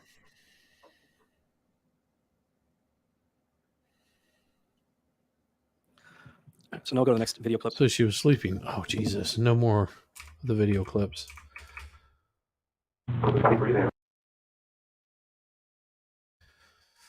Horrible video clips. Don't want to see video clips. Oh, I don't think it's StreamYard. I think they're just being real pains in the backside. Let's go back. There we go. So once again, later in the interview, you're talking with him about her condition on the morning of December 3rd? Yes, December 3rd, 1998. And the answer provides, okay, she was asleep on a sleeping pill. She was like out. Question, sleep on a sleeping pill? Answer, she took a sleeping pill that morning. Answer, and you said, okay, and answer, she was out. And then you asked, to move a required, answer, you said, question is okay, answer, to move a required, and then you interrupted and said, question, a lot of force, and he replied, answer, a lot of effort. Correct? Correct. And then question, okay, Mark, how about this? Answer, I think she was laying on her back and with funny breathing. I think I rolled her onto her side when she was asleep. And then he explained that he did that because of the baby thing with kids. You don't lay them flat on their back. Correct? Correct. And then he confirms that when he rolled her onto her side, it was kind of like the way that you guys found her, correct? Correct. Now proceed to clip number 9, video clip number 9. Ah, horrible videos. Yeah, we're going to show 45 minutes of video. And the 45 minutes of video are just That's where during the bulk of this exchange between the defendant and Detective Heather Berg, you were not present in the room. Is that true? That is correct. But you've listened to this video several times? Yes, I've listened to this video. We also had a monitor set up in my office. So when I left the room, I was monitoring the conversation in my office. And you compared the video to the transcript, and it's an accurate transcription? It is, yes. And once again, the defendant confirms that Julie Jensen did not get out of bed on the morning of December 3rd. That is correct. That she had a very hard time breathing. Yes. That he recognized it was life-threatening. I don't recall him saying that on there, but I think that is something. Directing your attention to the screen, Question, were you concerned that this would be something? Answer, definitely. Question, life-threatening? Answer, I was very concerned about it. Question, I mean, as far as life-threatening, answer, yeah. So he confirmed that he considered this to be a life-threatening experience that she was having. You are correct, yes. And he confirmed he did not contact the doctor that day. Correct.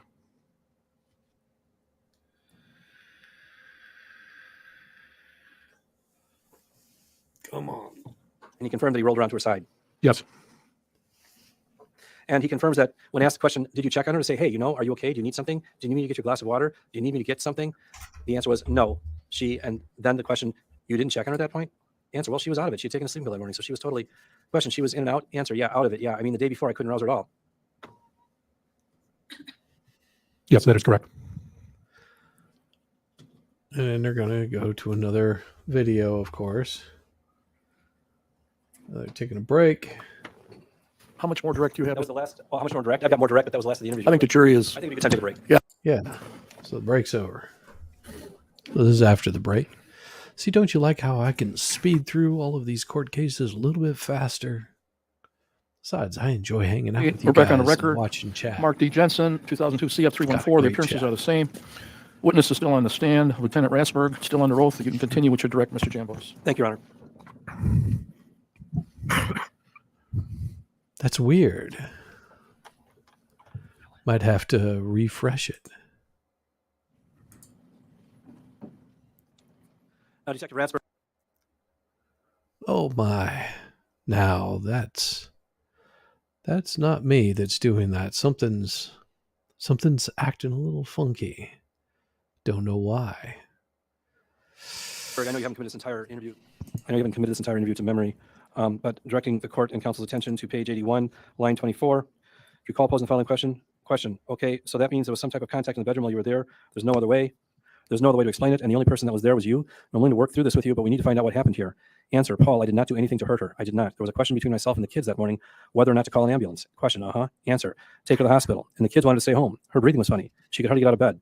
I mean, it was a god-awful situation. The bruising probably came from her getting up. I didn't hit her. She got up and she fell. She hit her head. I remember her telling me that. She got up to go to the John. I don't know what happened, but anybody who was sitting there having a hard time breathing and telling you that they're okay, she was in no condition. If you want to try to do something sexual, to do it. You call posing those questions and receiving those answers? Yes.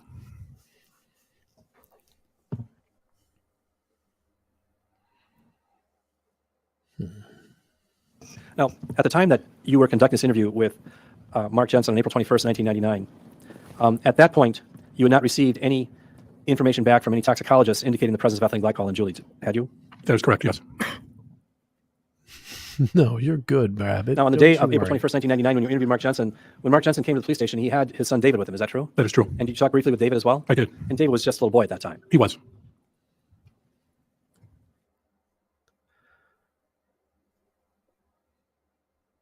Now, I'm going to show you another exhibit.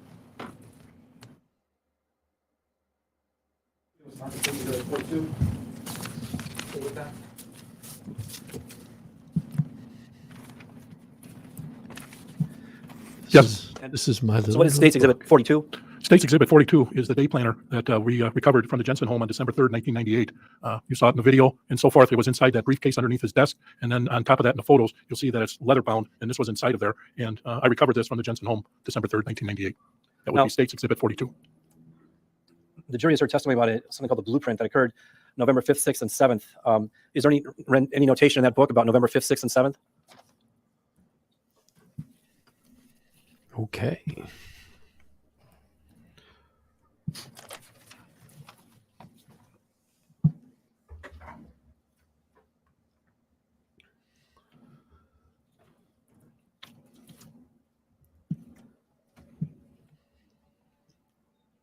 I'm here at it, and I don't see blueprint on there for November 5th. You could maybe direct me, please.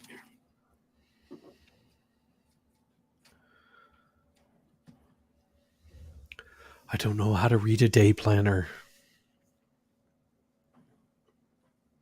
So, directing your attention, these are not, the pages are not numbered, but it's got 2 pages where the entire month of November is laid out there, correct? Correct. And for the 5th, 6th, and 7th, is there any notation in there? Yes, November 1998, there's a star, and it says blueprint, and then it has MGR 1:30 and then 9:30.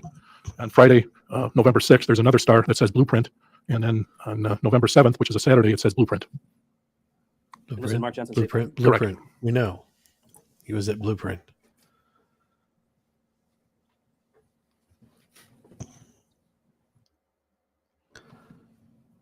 See, this being the same prosecutor, it's like he gets to try the case all over again, and every little mistake that he made before, he's trying to avoid after not the section you doing had just again. described, where November 5th, 6th, and 7th indicate Blueprint, then in the next few pages, there's a series of pages where each page is a different day of the month for October. Is that correct? I'm sorry, for November. Yes.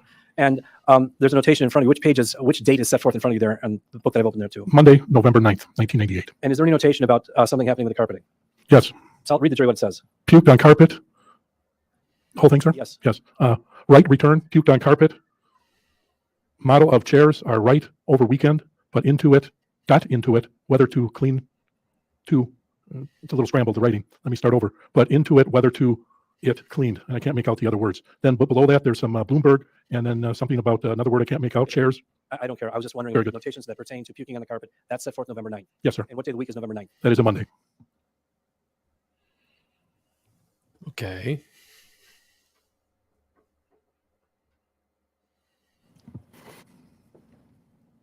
Sometime before December 3rd, 1998, you'd seen a series of photographs that Julie had taken that included pages from Mark Jensen's day planner. Is that true? Yes. And one of those photographs portrayed a Post-it note with a variety of things listed on it. Is that true? Yes. Now, did you look for that Post-it note in Mr. Jensen's day planner on or about December, sometime after you seized it on December 3rd?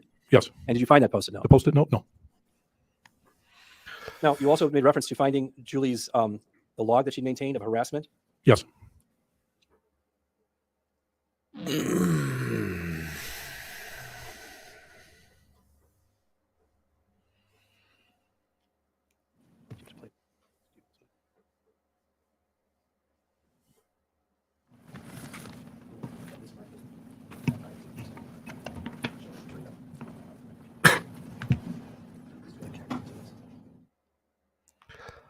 Oh.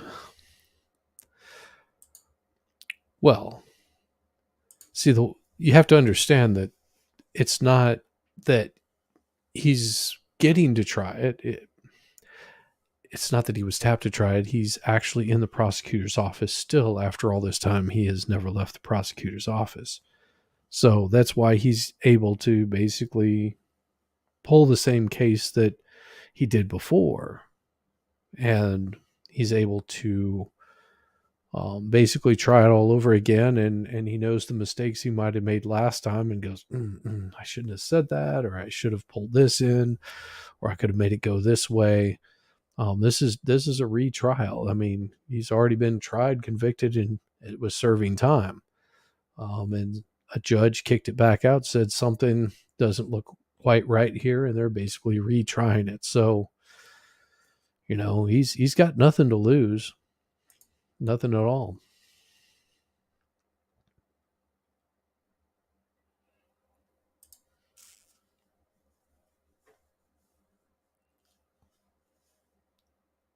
He almost looks the same as he did back in 2007 whenever he was prosecuting this. Maybe a little more gray. Yes, it is like doing a do-over. More than likely, he will be going back to jail. Or and ask you to compare this to the log that's already received evidence, that book right there. I don't remember what the exhibit number is in that book. So can you tell us the exhibit number? It's on the plastic packet. The book is S34. So S34 is the original hard copy of the log that Julie kept of the harassment that she experienced. Yes. Now take a look at S44, and this is a photocopy of that, and starting with the partial review of past. So compare those pages to these pages in exhibit S44.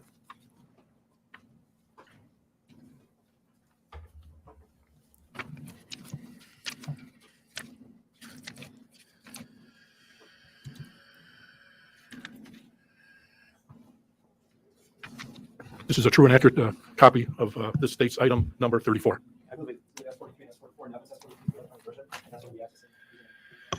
So it's 34 and 44? 43 and 44 then. Okay.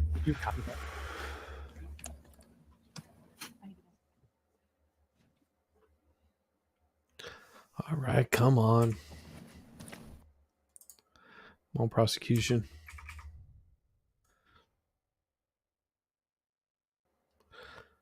Get with it. Get with it. Come on.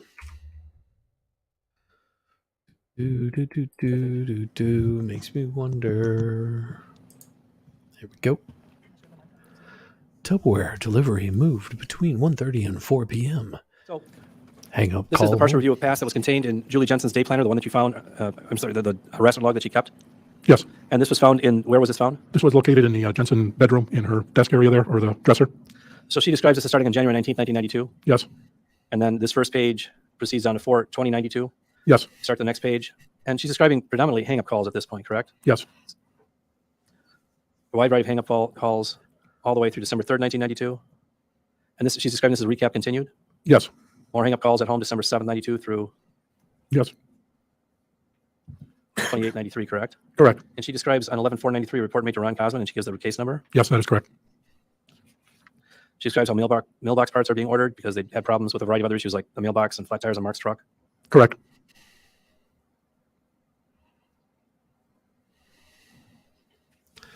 So on August 25th, 95, she made a complaint to Ron Cosman, who suggested a trace again through Ameritech? Correct. And from September 6th to September 27th, 95, there was a trace on, a trap and trace, and there were no calls to report? Correct. Then October 25th, the hang-up calls start again?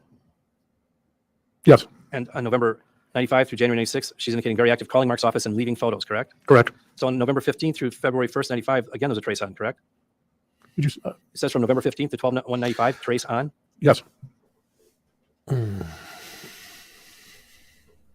And here it indicates that on November 20th and November 22nd, there were some calls? Yes. But they did not seem to be related to this case when those were investigated? I recall investigating a hang-up call with the Jensens, and I can't recall what year it was, but they had a hang-up call that they reported to Ameritech, and we obtained an address, and it was in the area of Kenosha. It was behind the old Kmart on 52nd Street, and I checked out the address, and I determined that it was just simply a wrong number. However, that wasn't and that was only the one time. So there was one time that I investigated personally a hang-up call and found out that it was just an incidental hang-up call. So this February 3rd, 96, there was report number 96-01246 made to Ron Cosman? So now what's to say that it was, did his girlfriend also get time, or was it just this scumbag? Well, his girlfriend ended up becoming his wife before he was tried. So the girlfriend was earlier, well, late yesterday and earlier today, that was his girlfriend that became his wife, the one that had a fiance whenever she first started screwing around with Mark, and then dumped him.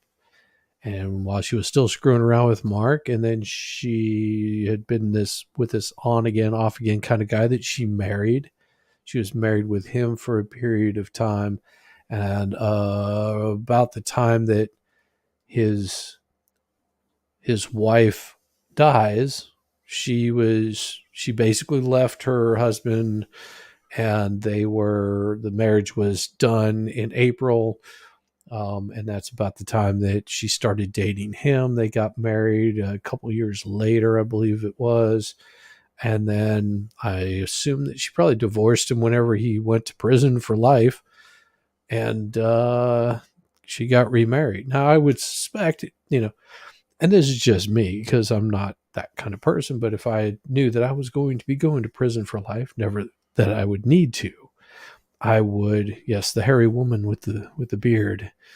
Yes, I would have, I would probably tell my wife, I'm never getting out. You need to make a life for yourself. So, divorce me, please. There's no point in you spending the rest of your life, especially your childbearing years, because, well, my wife is past her childbearing years, but for her, she was still in her early 30s, not even in her early 30s. I think she was, early 30s. So she would have still been able to have more children. She already had one by Mark. And so I would suggest that she would move on, without me, because, well, I'm in prison. It doesn't look like I'm ever getting out. So I would have told her to move on. Yes. And a bag of evidence was turned over. Correct. And then more of these instances. Now there's pictures left in Mark's truck. Correct. On March 21st and then March 28th, another hang-up call. Yes, all in 96. On April 2nd, she's indicating that she called A.G. Edwards this morning in Chicago to inquire about the whereabouts, and she's talking about the whereabouts of whom? She's talking about the whereabouts of Perry Tarika, is that true? Of Perry Tarika, is that true? Yes, I see it now. Thank you. Yes. Now, it seems to me that, there's a possibility that a lot of people were or it may have had a common number, or it might have been written on a bathroom wall somewhere, and some, people were just calling up that number. Or maybe it was a pretty common number to be calling. There's always that possibility that, it was a common number.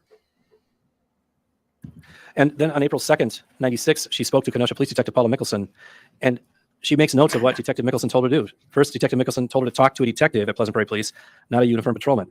So, and the name Mark Hunter and Paul Ratsberg is listed there, correct? Correct. 2, keep a journal of everything that happens, correct? Correct. And then for further support, you could talk to Lynn Copen, who at that time was the victim witness coordinator for the Kenosha County DA's office, correct? Correct. She talked to somebody at Rody's cameras. Yes, she did. And she had Mark call a guy named Dave Dewar, who apparently knows Perry Tarica, and Dewar gave the current location of Perry Tarica in Tryon, North Carolina, correct? Correct.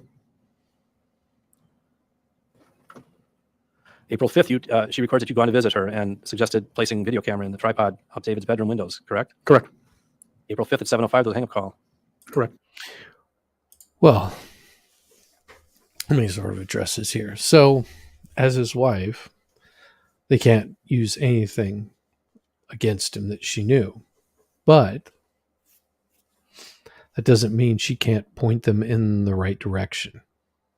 For example, if she knows that he stabbed somebody and buried him in a certain place, she can say, he spent a lot of time at this certain place. And then that's where they find the body. So yes, they may not be able to use it, but there are ways to get around that kind of question. And she has more records of hang-up calls on April 17th. She's talking about pictures left of Mark's truck at the office, correct? Correct. Mark And Jensen, then April 18th, she indicates that you'd called North Carolina and you spoke to Perry Tarica. That is correct. And at that point, did you rule out Perry Tarica as being the source of these photographs and hang-up calls? Yes, it was. And how was it that you were able to rule him out? Well, I talked to Perry Tarica when I contacted him, and he told me he was in North Carolina. I was a little hesitant to believe him. He cooperated to me. He was a little irritated that this kept going on. But and I verified his alibi, and I spoke with his employer out there to assure that he was, in fact, where he said he was in North Carolina and not anywhere near the village of Pleasant Prairie. So then you would have recommended Dave Ellis? I did. And who's Dave Ellis? Yeah. Dave Ellis is he was a former Kenosha police officer, and he was a private detective. I knew him, and the Jensens considered using his services. So she indicates that on April 25th, she met with Dave Ellis? Yes, and before that, I recall that Dave Ellis came out to the police department, and I briefed him on the case, and I showed him some of the photos and all that, so he had a good idea of what he was looking at. That was further at Julie Jensen's request, and then the Jensens had further business to do with Mr. Ellis. So, and she indicates on May 1st, she indicated Dave Ellis called? Yes, yes. And again, she makes reference to hang-up calls and several calls from Mark at the office, and hang-up calls at home. Correct. She checked license plates on vehicles. Yes. She had a conversation with you on May 10th, 1996. Caller ID. There's a tap on the phone. Correct? Correct. May 10th, 96, she called Meritech in order to caller ID and automatic callback features for 30 days and free for 30 days. Correct. So there's a cool thing that I learned from being married to an attorney, that you have to ask very direct and pointed questions, because if it's something my wife does not want to answer, she will avoid it or answer it, but not really answer the question. So I've learned ways to get around whenever I'm asking her questions. It could be the simple on something that she doesn't want to answer, and I just have to caress it out nice and gently. Oh, thank you very much. I appreciate it. Thanks, John D. And you were conducting investigations in these matters. For example, on June 3rd, 96, you checked the number of, indicating that Mark had received some harassing phone call, and you determined that person was not connected to Mark in any way? Correct.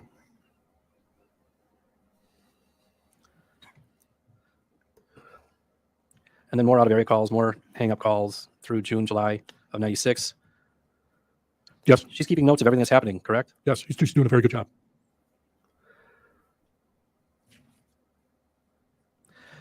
And then I'm going through a number of pages here, more records of more hang-up calls, more pics left on Mark's truck at the office, pics left at Mark's truck in the office, tape messages to his office, phone calls to Mark's office, hang-ups at home. See, you can't really get away with that kind of stuff now. Oh, thank you. I appreciate it. You guys are so kind. I really, really, really, really appreciate it. It would be impossible to do this kind of stuff now because you can just set up a baby cam and you can pretty much figure out what's going on and you don't have to alert anybody. Yes. And then we get to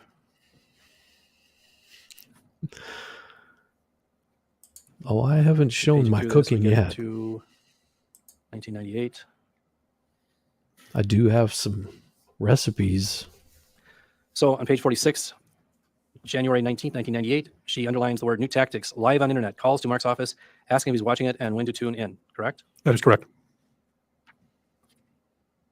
And these are predominantly calls to Mark's office, she's saying, right? Yes.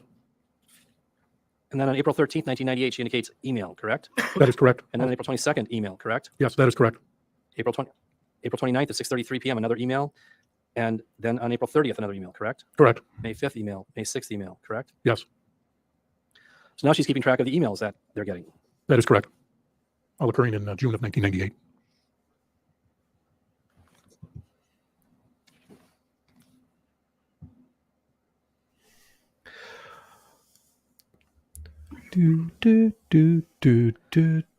So she makes a call. She complains about or calls Mark's office on June 26th, and then July 7th, and July 9th, and then August 17th, 1998, an out-of-area hang-up call at home at 10:37 a.m., correct? That is correct. And there's no more entries after August 17th, 1998. Correct.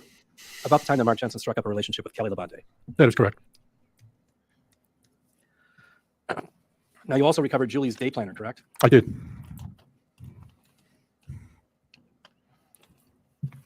And Julie's day planner, it's up there.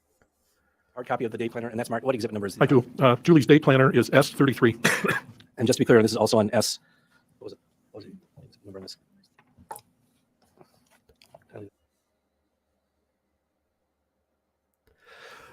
This is my day planner.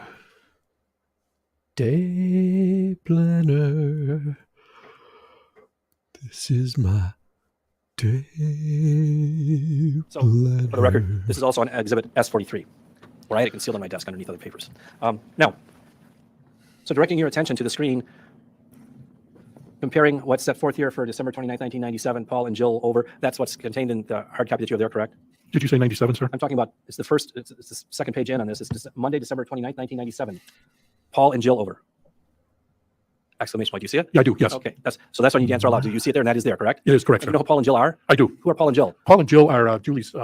Paul is Julie's brother, and Paul and Jill were married. So Jill is Paul's wife, and she has Paul and Jill over exclamation point. She does. Yes. And so this is an accurate copy of what's contained in the document that you're holding in your hand there, correct? That is correct. And as we page through this, I'm not going to go through the entire thing. But the notations that Julie has in her day planner, it's all about household things and the kids, right? Back to school. I'm talking about January 5th, 1998. Back to school, exclamation point, pay bills, Joey question mark, pay bills on January 6th. Yes. These all seem to be things that relate to the operation of the home. It does. Judge, I object to the just, it's really just all leading at this point. Yeah, you should have objected a while ago. Was there really on the Because this is just absolutely boring the jury. Judge, I had objected based on leading that Mr. Jamboys was basically doing all the testifying at this point. Why don't you ask the witness the questions? Your objection is sustained. Okay, directing your attention to January 12th through January 15th. What do these entries look like to you? Do they pertain to business or the operation of the home? Mainly operation of the home. There's some errands I see that Julie has on here, like, for example, May 12th, 1998, which is a January, a Monday. Nick, school, KYF. Kim's book club there on Tuesday, January 13th. And it goes on, apparently there's some dry cleaning she needs to pick up and things like that. So it's a combination of social and household activities. And it says January 17, 1998. It says Dave and Sharon over. Do you know who Dave and Sharon are? Would that be Dave and Sharon Nearing? Yes, I'm a little slower at finding it than you are, my friend. Oh. But yes, that's David Nearing and Sharon Nearing. They were good friends with the Jensens, and they would socialize with each other and come back and forth. So I'm going to get up to...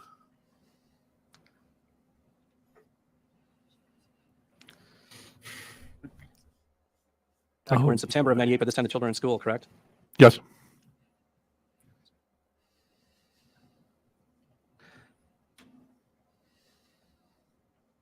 Now, what's the directing your attention to Wednesday, September 23rd?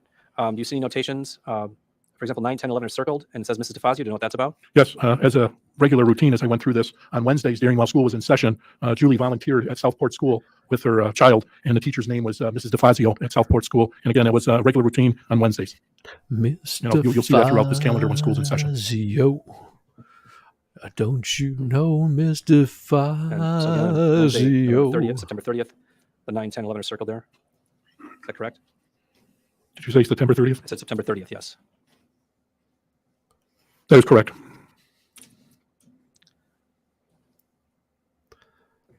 And October 7th, Wednesday, again, there's reference to it being circled in Mrs. DeFazio, correct? Yes, similar to the other entries from, well, this one has at 8 to noon, but it's Mrs. DeFazio on a Wednesday.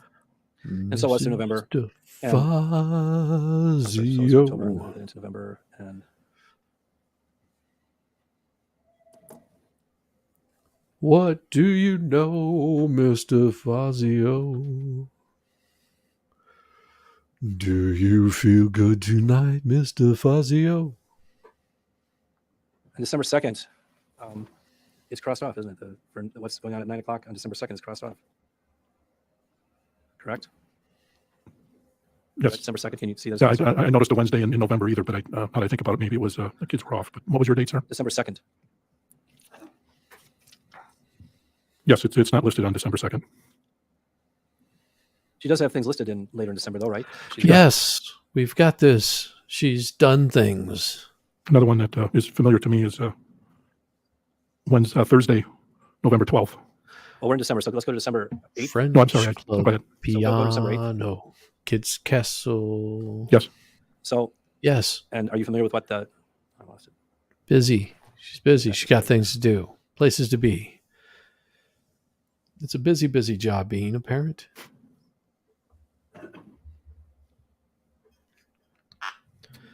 She didn't have little reminders on a telephone that would remind her. So December 8th, there's this heart. Do you know what that's about? Yes, the Jensens had a dog, and you'll see it throughout this calendar. When you buy it's heart something, it's some type of worm or medication for dogs. You put that on your calendar, and then you would give it to your dog when it was due. The heart would tell you that. It's administered once a month. Once a month. Okay. Is that correct? I believe so. Yes, so, once a month. If you have here on dogs, December 11th, you make got Kids sure you Castle, give them their heartworm Julie's birthday medicine. party, the Stifle Christmas party. Yes.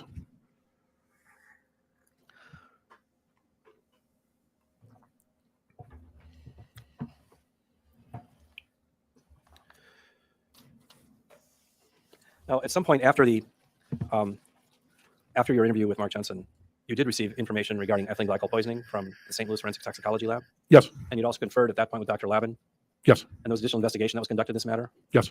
And then sometime in March of 2002, you obtained an arrest warrant for Mark Jensen, and you arrested and took him into custody at that point. Yes. There we go. And you interviewed him Now at that we'll point. get to the I did. meat of it. And then later, did you go talk to anybody at Stifle Nicholas? Yes. And ultimately, as a consequence of those conversations, did you end up getting a search warrant for the personal documents or the documents that Mark Jensen had left at Stifle Nicholas and for his computer at Stifle Nicholas? Yes. And did you seize that computer? Yes. And then subsequently, you had obtained an investigative subpoena for another computer that had been sent to the Stifle Nicholas office in St. Louis. Is that true? Yes. And you obtained that computer as well? I did. And I'm going to direct your attention to exhibits 30 and 31, which must be up here.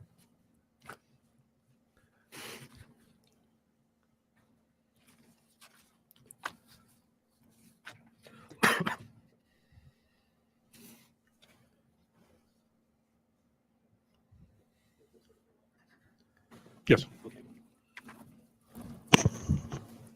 And I... So directing your attention first to State's Exhibit S30.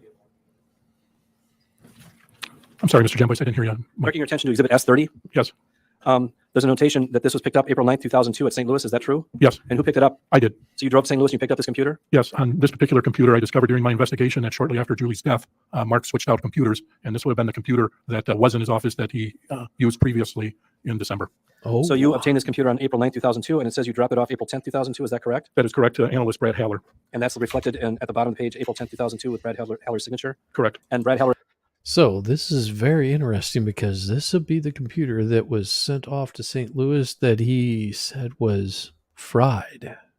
Mm-hmm. Here's where it becomes more interesting. Was again, who is he? He's an analyst with the Department of Justice, State of Wisconsin Department of Justice. Now directing your attention to State's Exhibit S31. Yes. That reflects that this is the Jensen work computer from 2002 in Racine. Correct. And who picked up this computer? I did. It's item F. Item F, the following item submitted, computer sealed Dell Dimension XPS R400 bearing the serial number F7WOZ. Is that correct? Correct. And you picked up that item from Stifel in Racine? Yes. And then you picked up another computer. Actually, the item F is Mark Jensen's personal computer that was picked up at his office, correct? That is correct. And then item G is the work computer that was picked up at his office. Is that correct? That is correct. And then item H is a cardboard box containing the computer of Kelly. Is that true? That is accurate, yes. And you obtained these or dropped these off with Brad Heller on May 15th, 2002. Is that correct? Yes, I took them to the Department of Justice, the forensic unit, and to have analyzed, and that was to Mr. Haller on May 15th. Now, at some point after Mark Jensen had been arrested, did you speak to anybody at Stifel Nicholas's office? Yes. Did you speak to Dave Nearing? I did. So you spoke to him sometime shortly after Mark Jensen was arrested? Yes. And then did you speak to him again sometime in 2004? I did, yes. Now, during any one of those conversations, do you recall whether or not Dave Nearing ever made reference to Mark Jensen having a stenographer's notebook with a series of penis diagrams in it? Yes, I don't recall the notebook per se, but we didn't have that conversation in 2002. That was a conversation I had with him in 2004, and what I was doing was serving a search warrant there to retain some of the items, and there were some drawings of female genitalia and man penises, and then that conversation took place in 2004. Man penises. Not just penises, but man penises. It could have been whale penises, but no. Mark had a thing for drawing man penises and female genitalia. It could have been easily just said as male genitalia and female genitalia. Just makes you wonder, why was he drawing so much genitalia?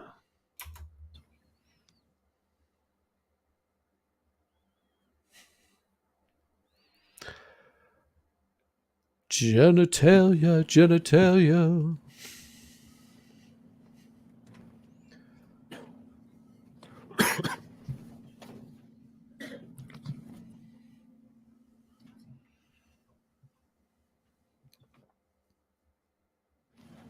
Now, have you had an opportunity to take a look at, I just brought you a States Exhibit S22. Can you take a look at that, please? Oh, yeah.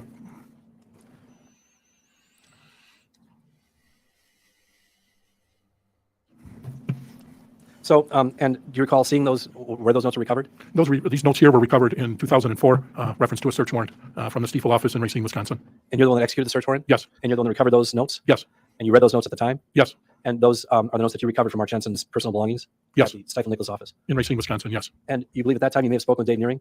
Yes. In fact, as I look through here, I see some drawings of the items I mentioned earlier, and then that's when that conversation came up, and he acknowledged that he knew Mark was doing that. However, I don't recall the specific on the notebook, but I recall that conversation then. Let's not refer to them as the items you referred to earlier. Let's be more direct. What are these drawings of? These drawings are of male penises, and back in front of me here, and male and female vaginas and penises. Okay. Male and female vaginas and penises. So you think at the time that you picked that up, you may have had some discussion with Dave Nearing? Yes. And is it that time that Dave Nearing may have made reference to this male and notebook that female you've seen earlier from Mark genitalia. Jensen with diagrams of penises on it? Yes. Genitalia. And you didn't produce a report concerning that conversation with Dave Nearing? No. You just obtained this. You just executed the search warrant at that time? Yes. They were looking for penises. We need a search warrant, Your Honor, for looking for some.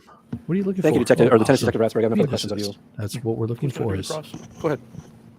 penises. You need a search warrant for That's right. You know what? penises. I'm sorry, Your Honor. I forgot to. There's one other issue I forgot to talk to Mr. Ratsberg about. Oh, surprise, surprise. Detective Lieutenant Ratsberg, at some point in 2008, 2009, and 2010, were you asked to recover phone recordings that were placed by Mark Jensen to his family? Yes. And who's the person that asked you to obtain those recordings? You did. And in the course of those recordings, there was some reference made to a book or manuscript. Is that correct? That is correct. And did you obtain that book and manuscript? Yes. And you then provided that to me. Is that correct? That is correct. I believe that occurred in February of 2010. 2010. I've shown you the paginated manuscript of the book that you obtained from Mark Jensen. Is that true? Yes. Lord. And I would be objecting to this. This has nothing to do with the case. This is 2010, many years after. Seems a little shady to me. Yes, Your Honor. We need a search warrant for some chicken necks. now, I'd asked you to review that paginated manuscript. Is that correct? Yes. And in the course of your interview with Mark Jensen, he had told you about going to see Dr. Borman, correct? Yes. On December 2nd? Yes. December 2nd, 1998. And in his manuscript, he'd also described that going to Dr. Borman. Is that true? That is true. Direct your attention to the screen.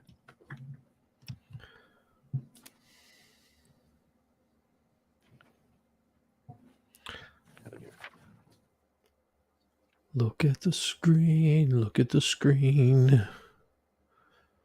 I know I don't have an appointment, but this is The top 12298 home. top of everything else Yes. been And happening. Mark Jensen here describes in his book this visit to Dr. Borman, does he not? He does. And he wrote, I walked in the door and approaching the receptionist counter explained, quote, Julie was here yesterday to see Dr. Borman. He gave her some samples last night. She woke me up acting drunk and blaming it on this, I said, showing her the printout. I know I don't have an appointment, but this is on top of everything else that has been happening that led her to see Dr. Borman. I need some help and would really appreciate being able to see him. And then he writes, wearing an expensive suit and a Rolex gives a presentation of authority and genuine legitimacy. And when accompanying a reasonable and polite request frequently achieves the desired results. I know Borman to be a responsible, conscientious professional, and in this situation, refusal of request for help would be irresponsible. That was his rendition of this visit to Dr. Borman, as set forth in his book. What about the What rest? pages are you on? Which Oh, page look. was that open There's Dr. Borman. at? Let me, second, pull this off. Page 410. Judge, I do have an objection. We should be heard outside the presence of the jury on. You want to be heard on something? Yes. All right, folks, go take a short break. We're almost Yeah. here today, so we're getting close. Almost here. Not quite, but we're moving right along. Let's kick the jury out so we can bring up an objection. I'm sure this objection is going to be quite a good objection. We object to all these penises. That's a good way of putting it, fine sir. Maybe we should be objecting to the penises. Penises. Here. Oh, here we go. Are we good? Okay, we're talking about the manuscript, correct? Correct. We are. And my objection is just in looking at the notes of what the state filed for notice of intent to use defendant's statement at trial, and it lists out specific pages, and the first one shown is not One of them? Could be a problem. right. Your Honor, I will indicate that it is true. It was not on that, and I regret the error. I should have told him about that in advance. But I will say this, the notice of intent to use defendant's statement at trial was filed with this court on December 9th, 2022. And we indicated that we intend to use portions of the book, and this includes, but is not limited to, the following provisions or portions of the following provisions of the defendant's book or manuscript. Then goes on to read, these provisions of the book or manuscript are by no means the only portions of the book that are available as a statement by a party opponent. However, Judge Kirkman had previously indicated the state should attempt to indicate the portions of the book the state would most likely use at some point in the trial. It was my intent, Your Honor, to provide this in advance, and it was just an oversight on my part. The fact is, I don't know if we're going to use hardly any of this book beyond this one particular point. It came to my mind as I was looking, watching the portions of the interview transcript that were being testified to, and I knew that there was a reference to going to Dr. Borman's office in the book, and rather than doing it on the interview, I decided to do it through the book instead. So I do regret the oversight, but it was an oversight on my part. I wasn't trying to sandbag defense counsel. So we're not going to show this anymore to the jury, what we just shown. The pages at 410? It was page 410, Your Honor. I wasn't going to go back into it again. Now, 401? It's 410. It's 410. I was right. You were right. It's nice to have the defense agree. Multiple pages of that day. That's all right. So, Your Honor, there is a massive amount of information. We have turned all of this over to defense counsel. They received the entire book.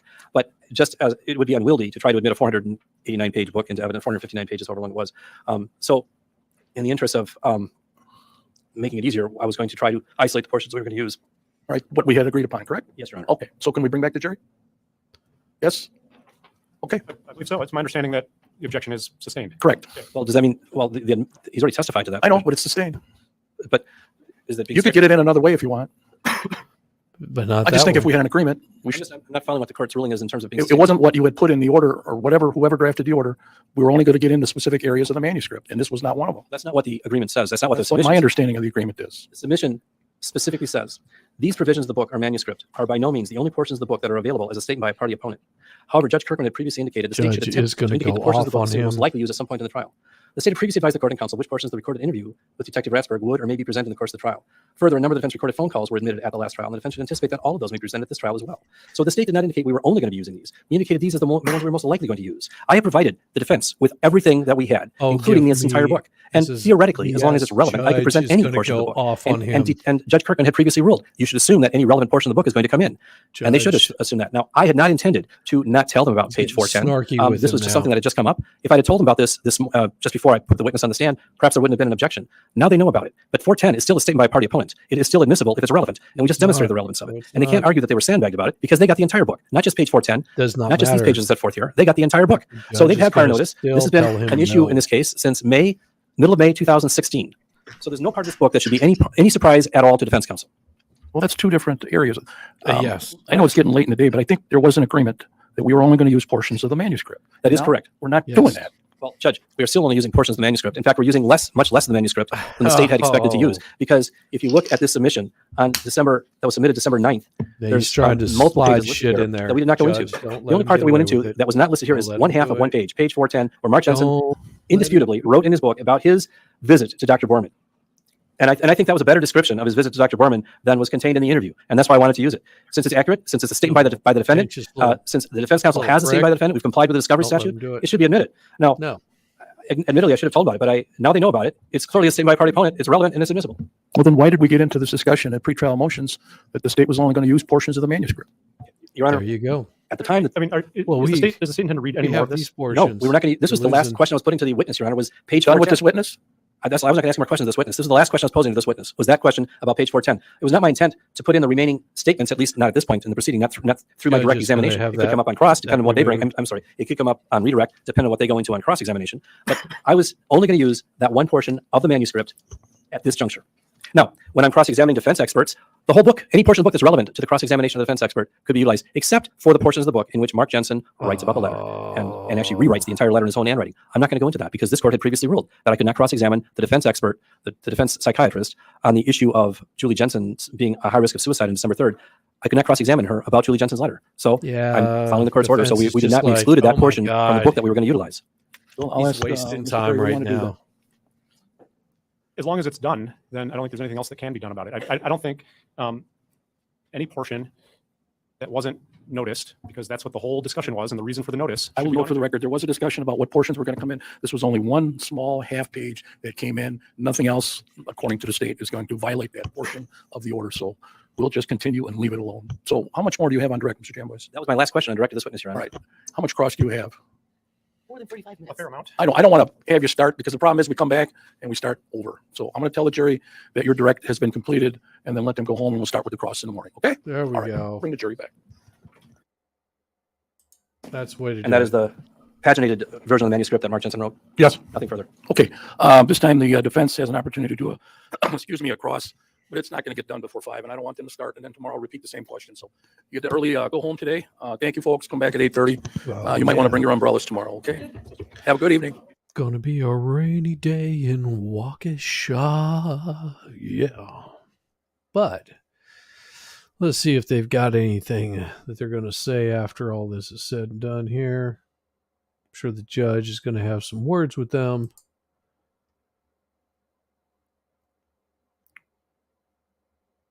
Come on.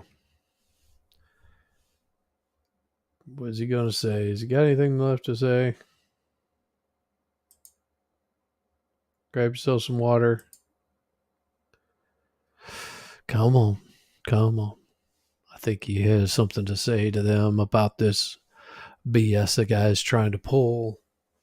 Don't let him get away with that. Maybe. Maybe not. We will see.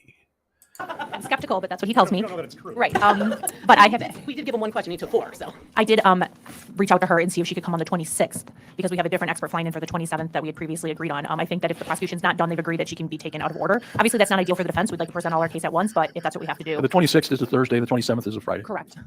So I reached out to her. That's the plan at this point, but I wanted the court to know that we've been having these discussions because we're trying to move it. I'm sure we could put her in either way, whether the state's not done or not. The parties agreed that if Yeah. we're not finished, we will take her out of order to facilitate her trial. It's not unusual. It's done numerous times, and I would explain to the jury why we're doing it. So, The court to know that we had that discussion because I was going to put her on for the 6th, but All right. we're going to be done by then, I've been told. all right, we still have to find out if the jury has left, so the defendant still has to stay there. The attorneys obviously are excused. Have a good evening. Oh, man. Poor judge.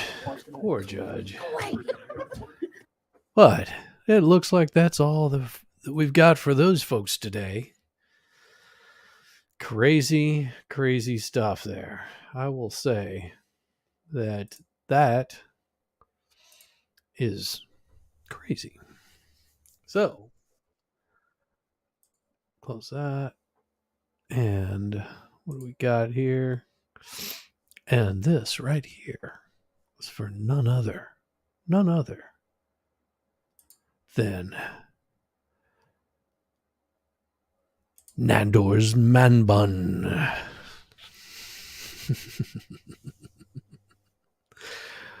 Thank you very much for joining in for tonight's wonderful, charming court session. Let's see what we've got on our poll. So what does our poll say so far? And we're going to go ahead and close that poll.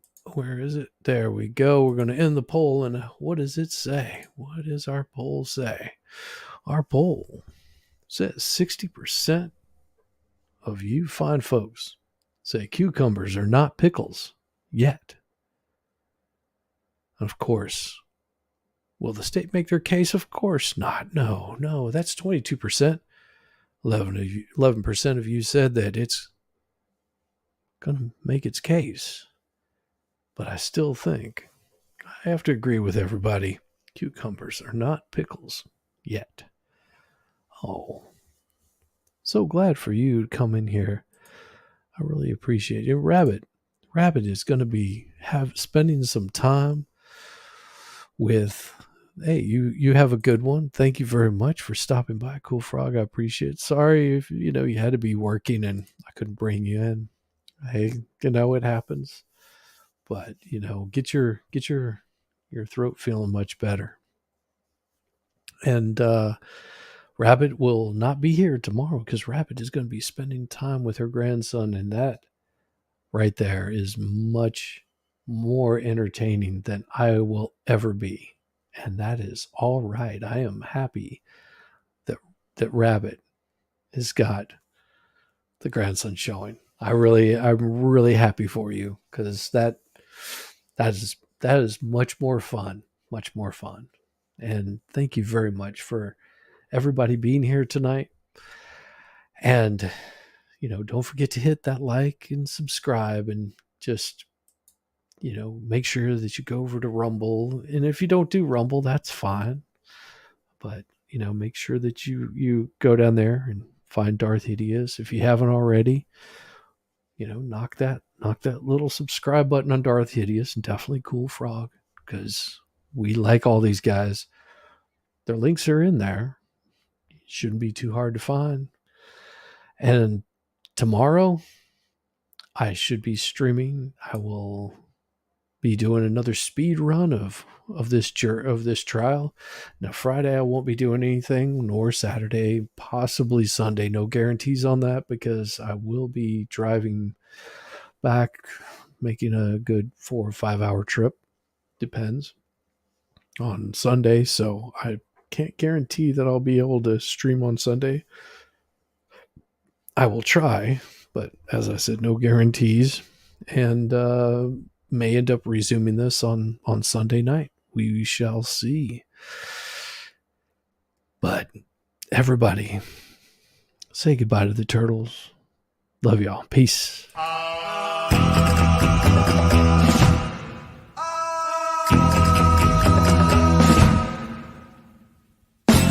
Exótica.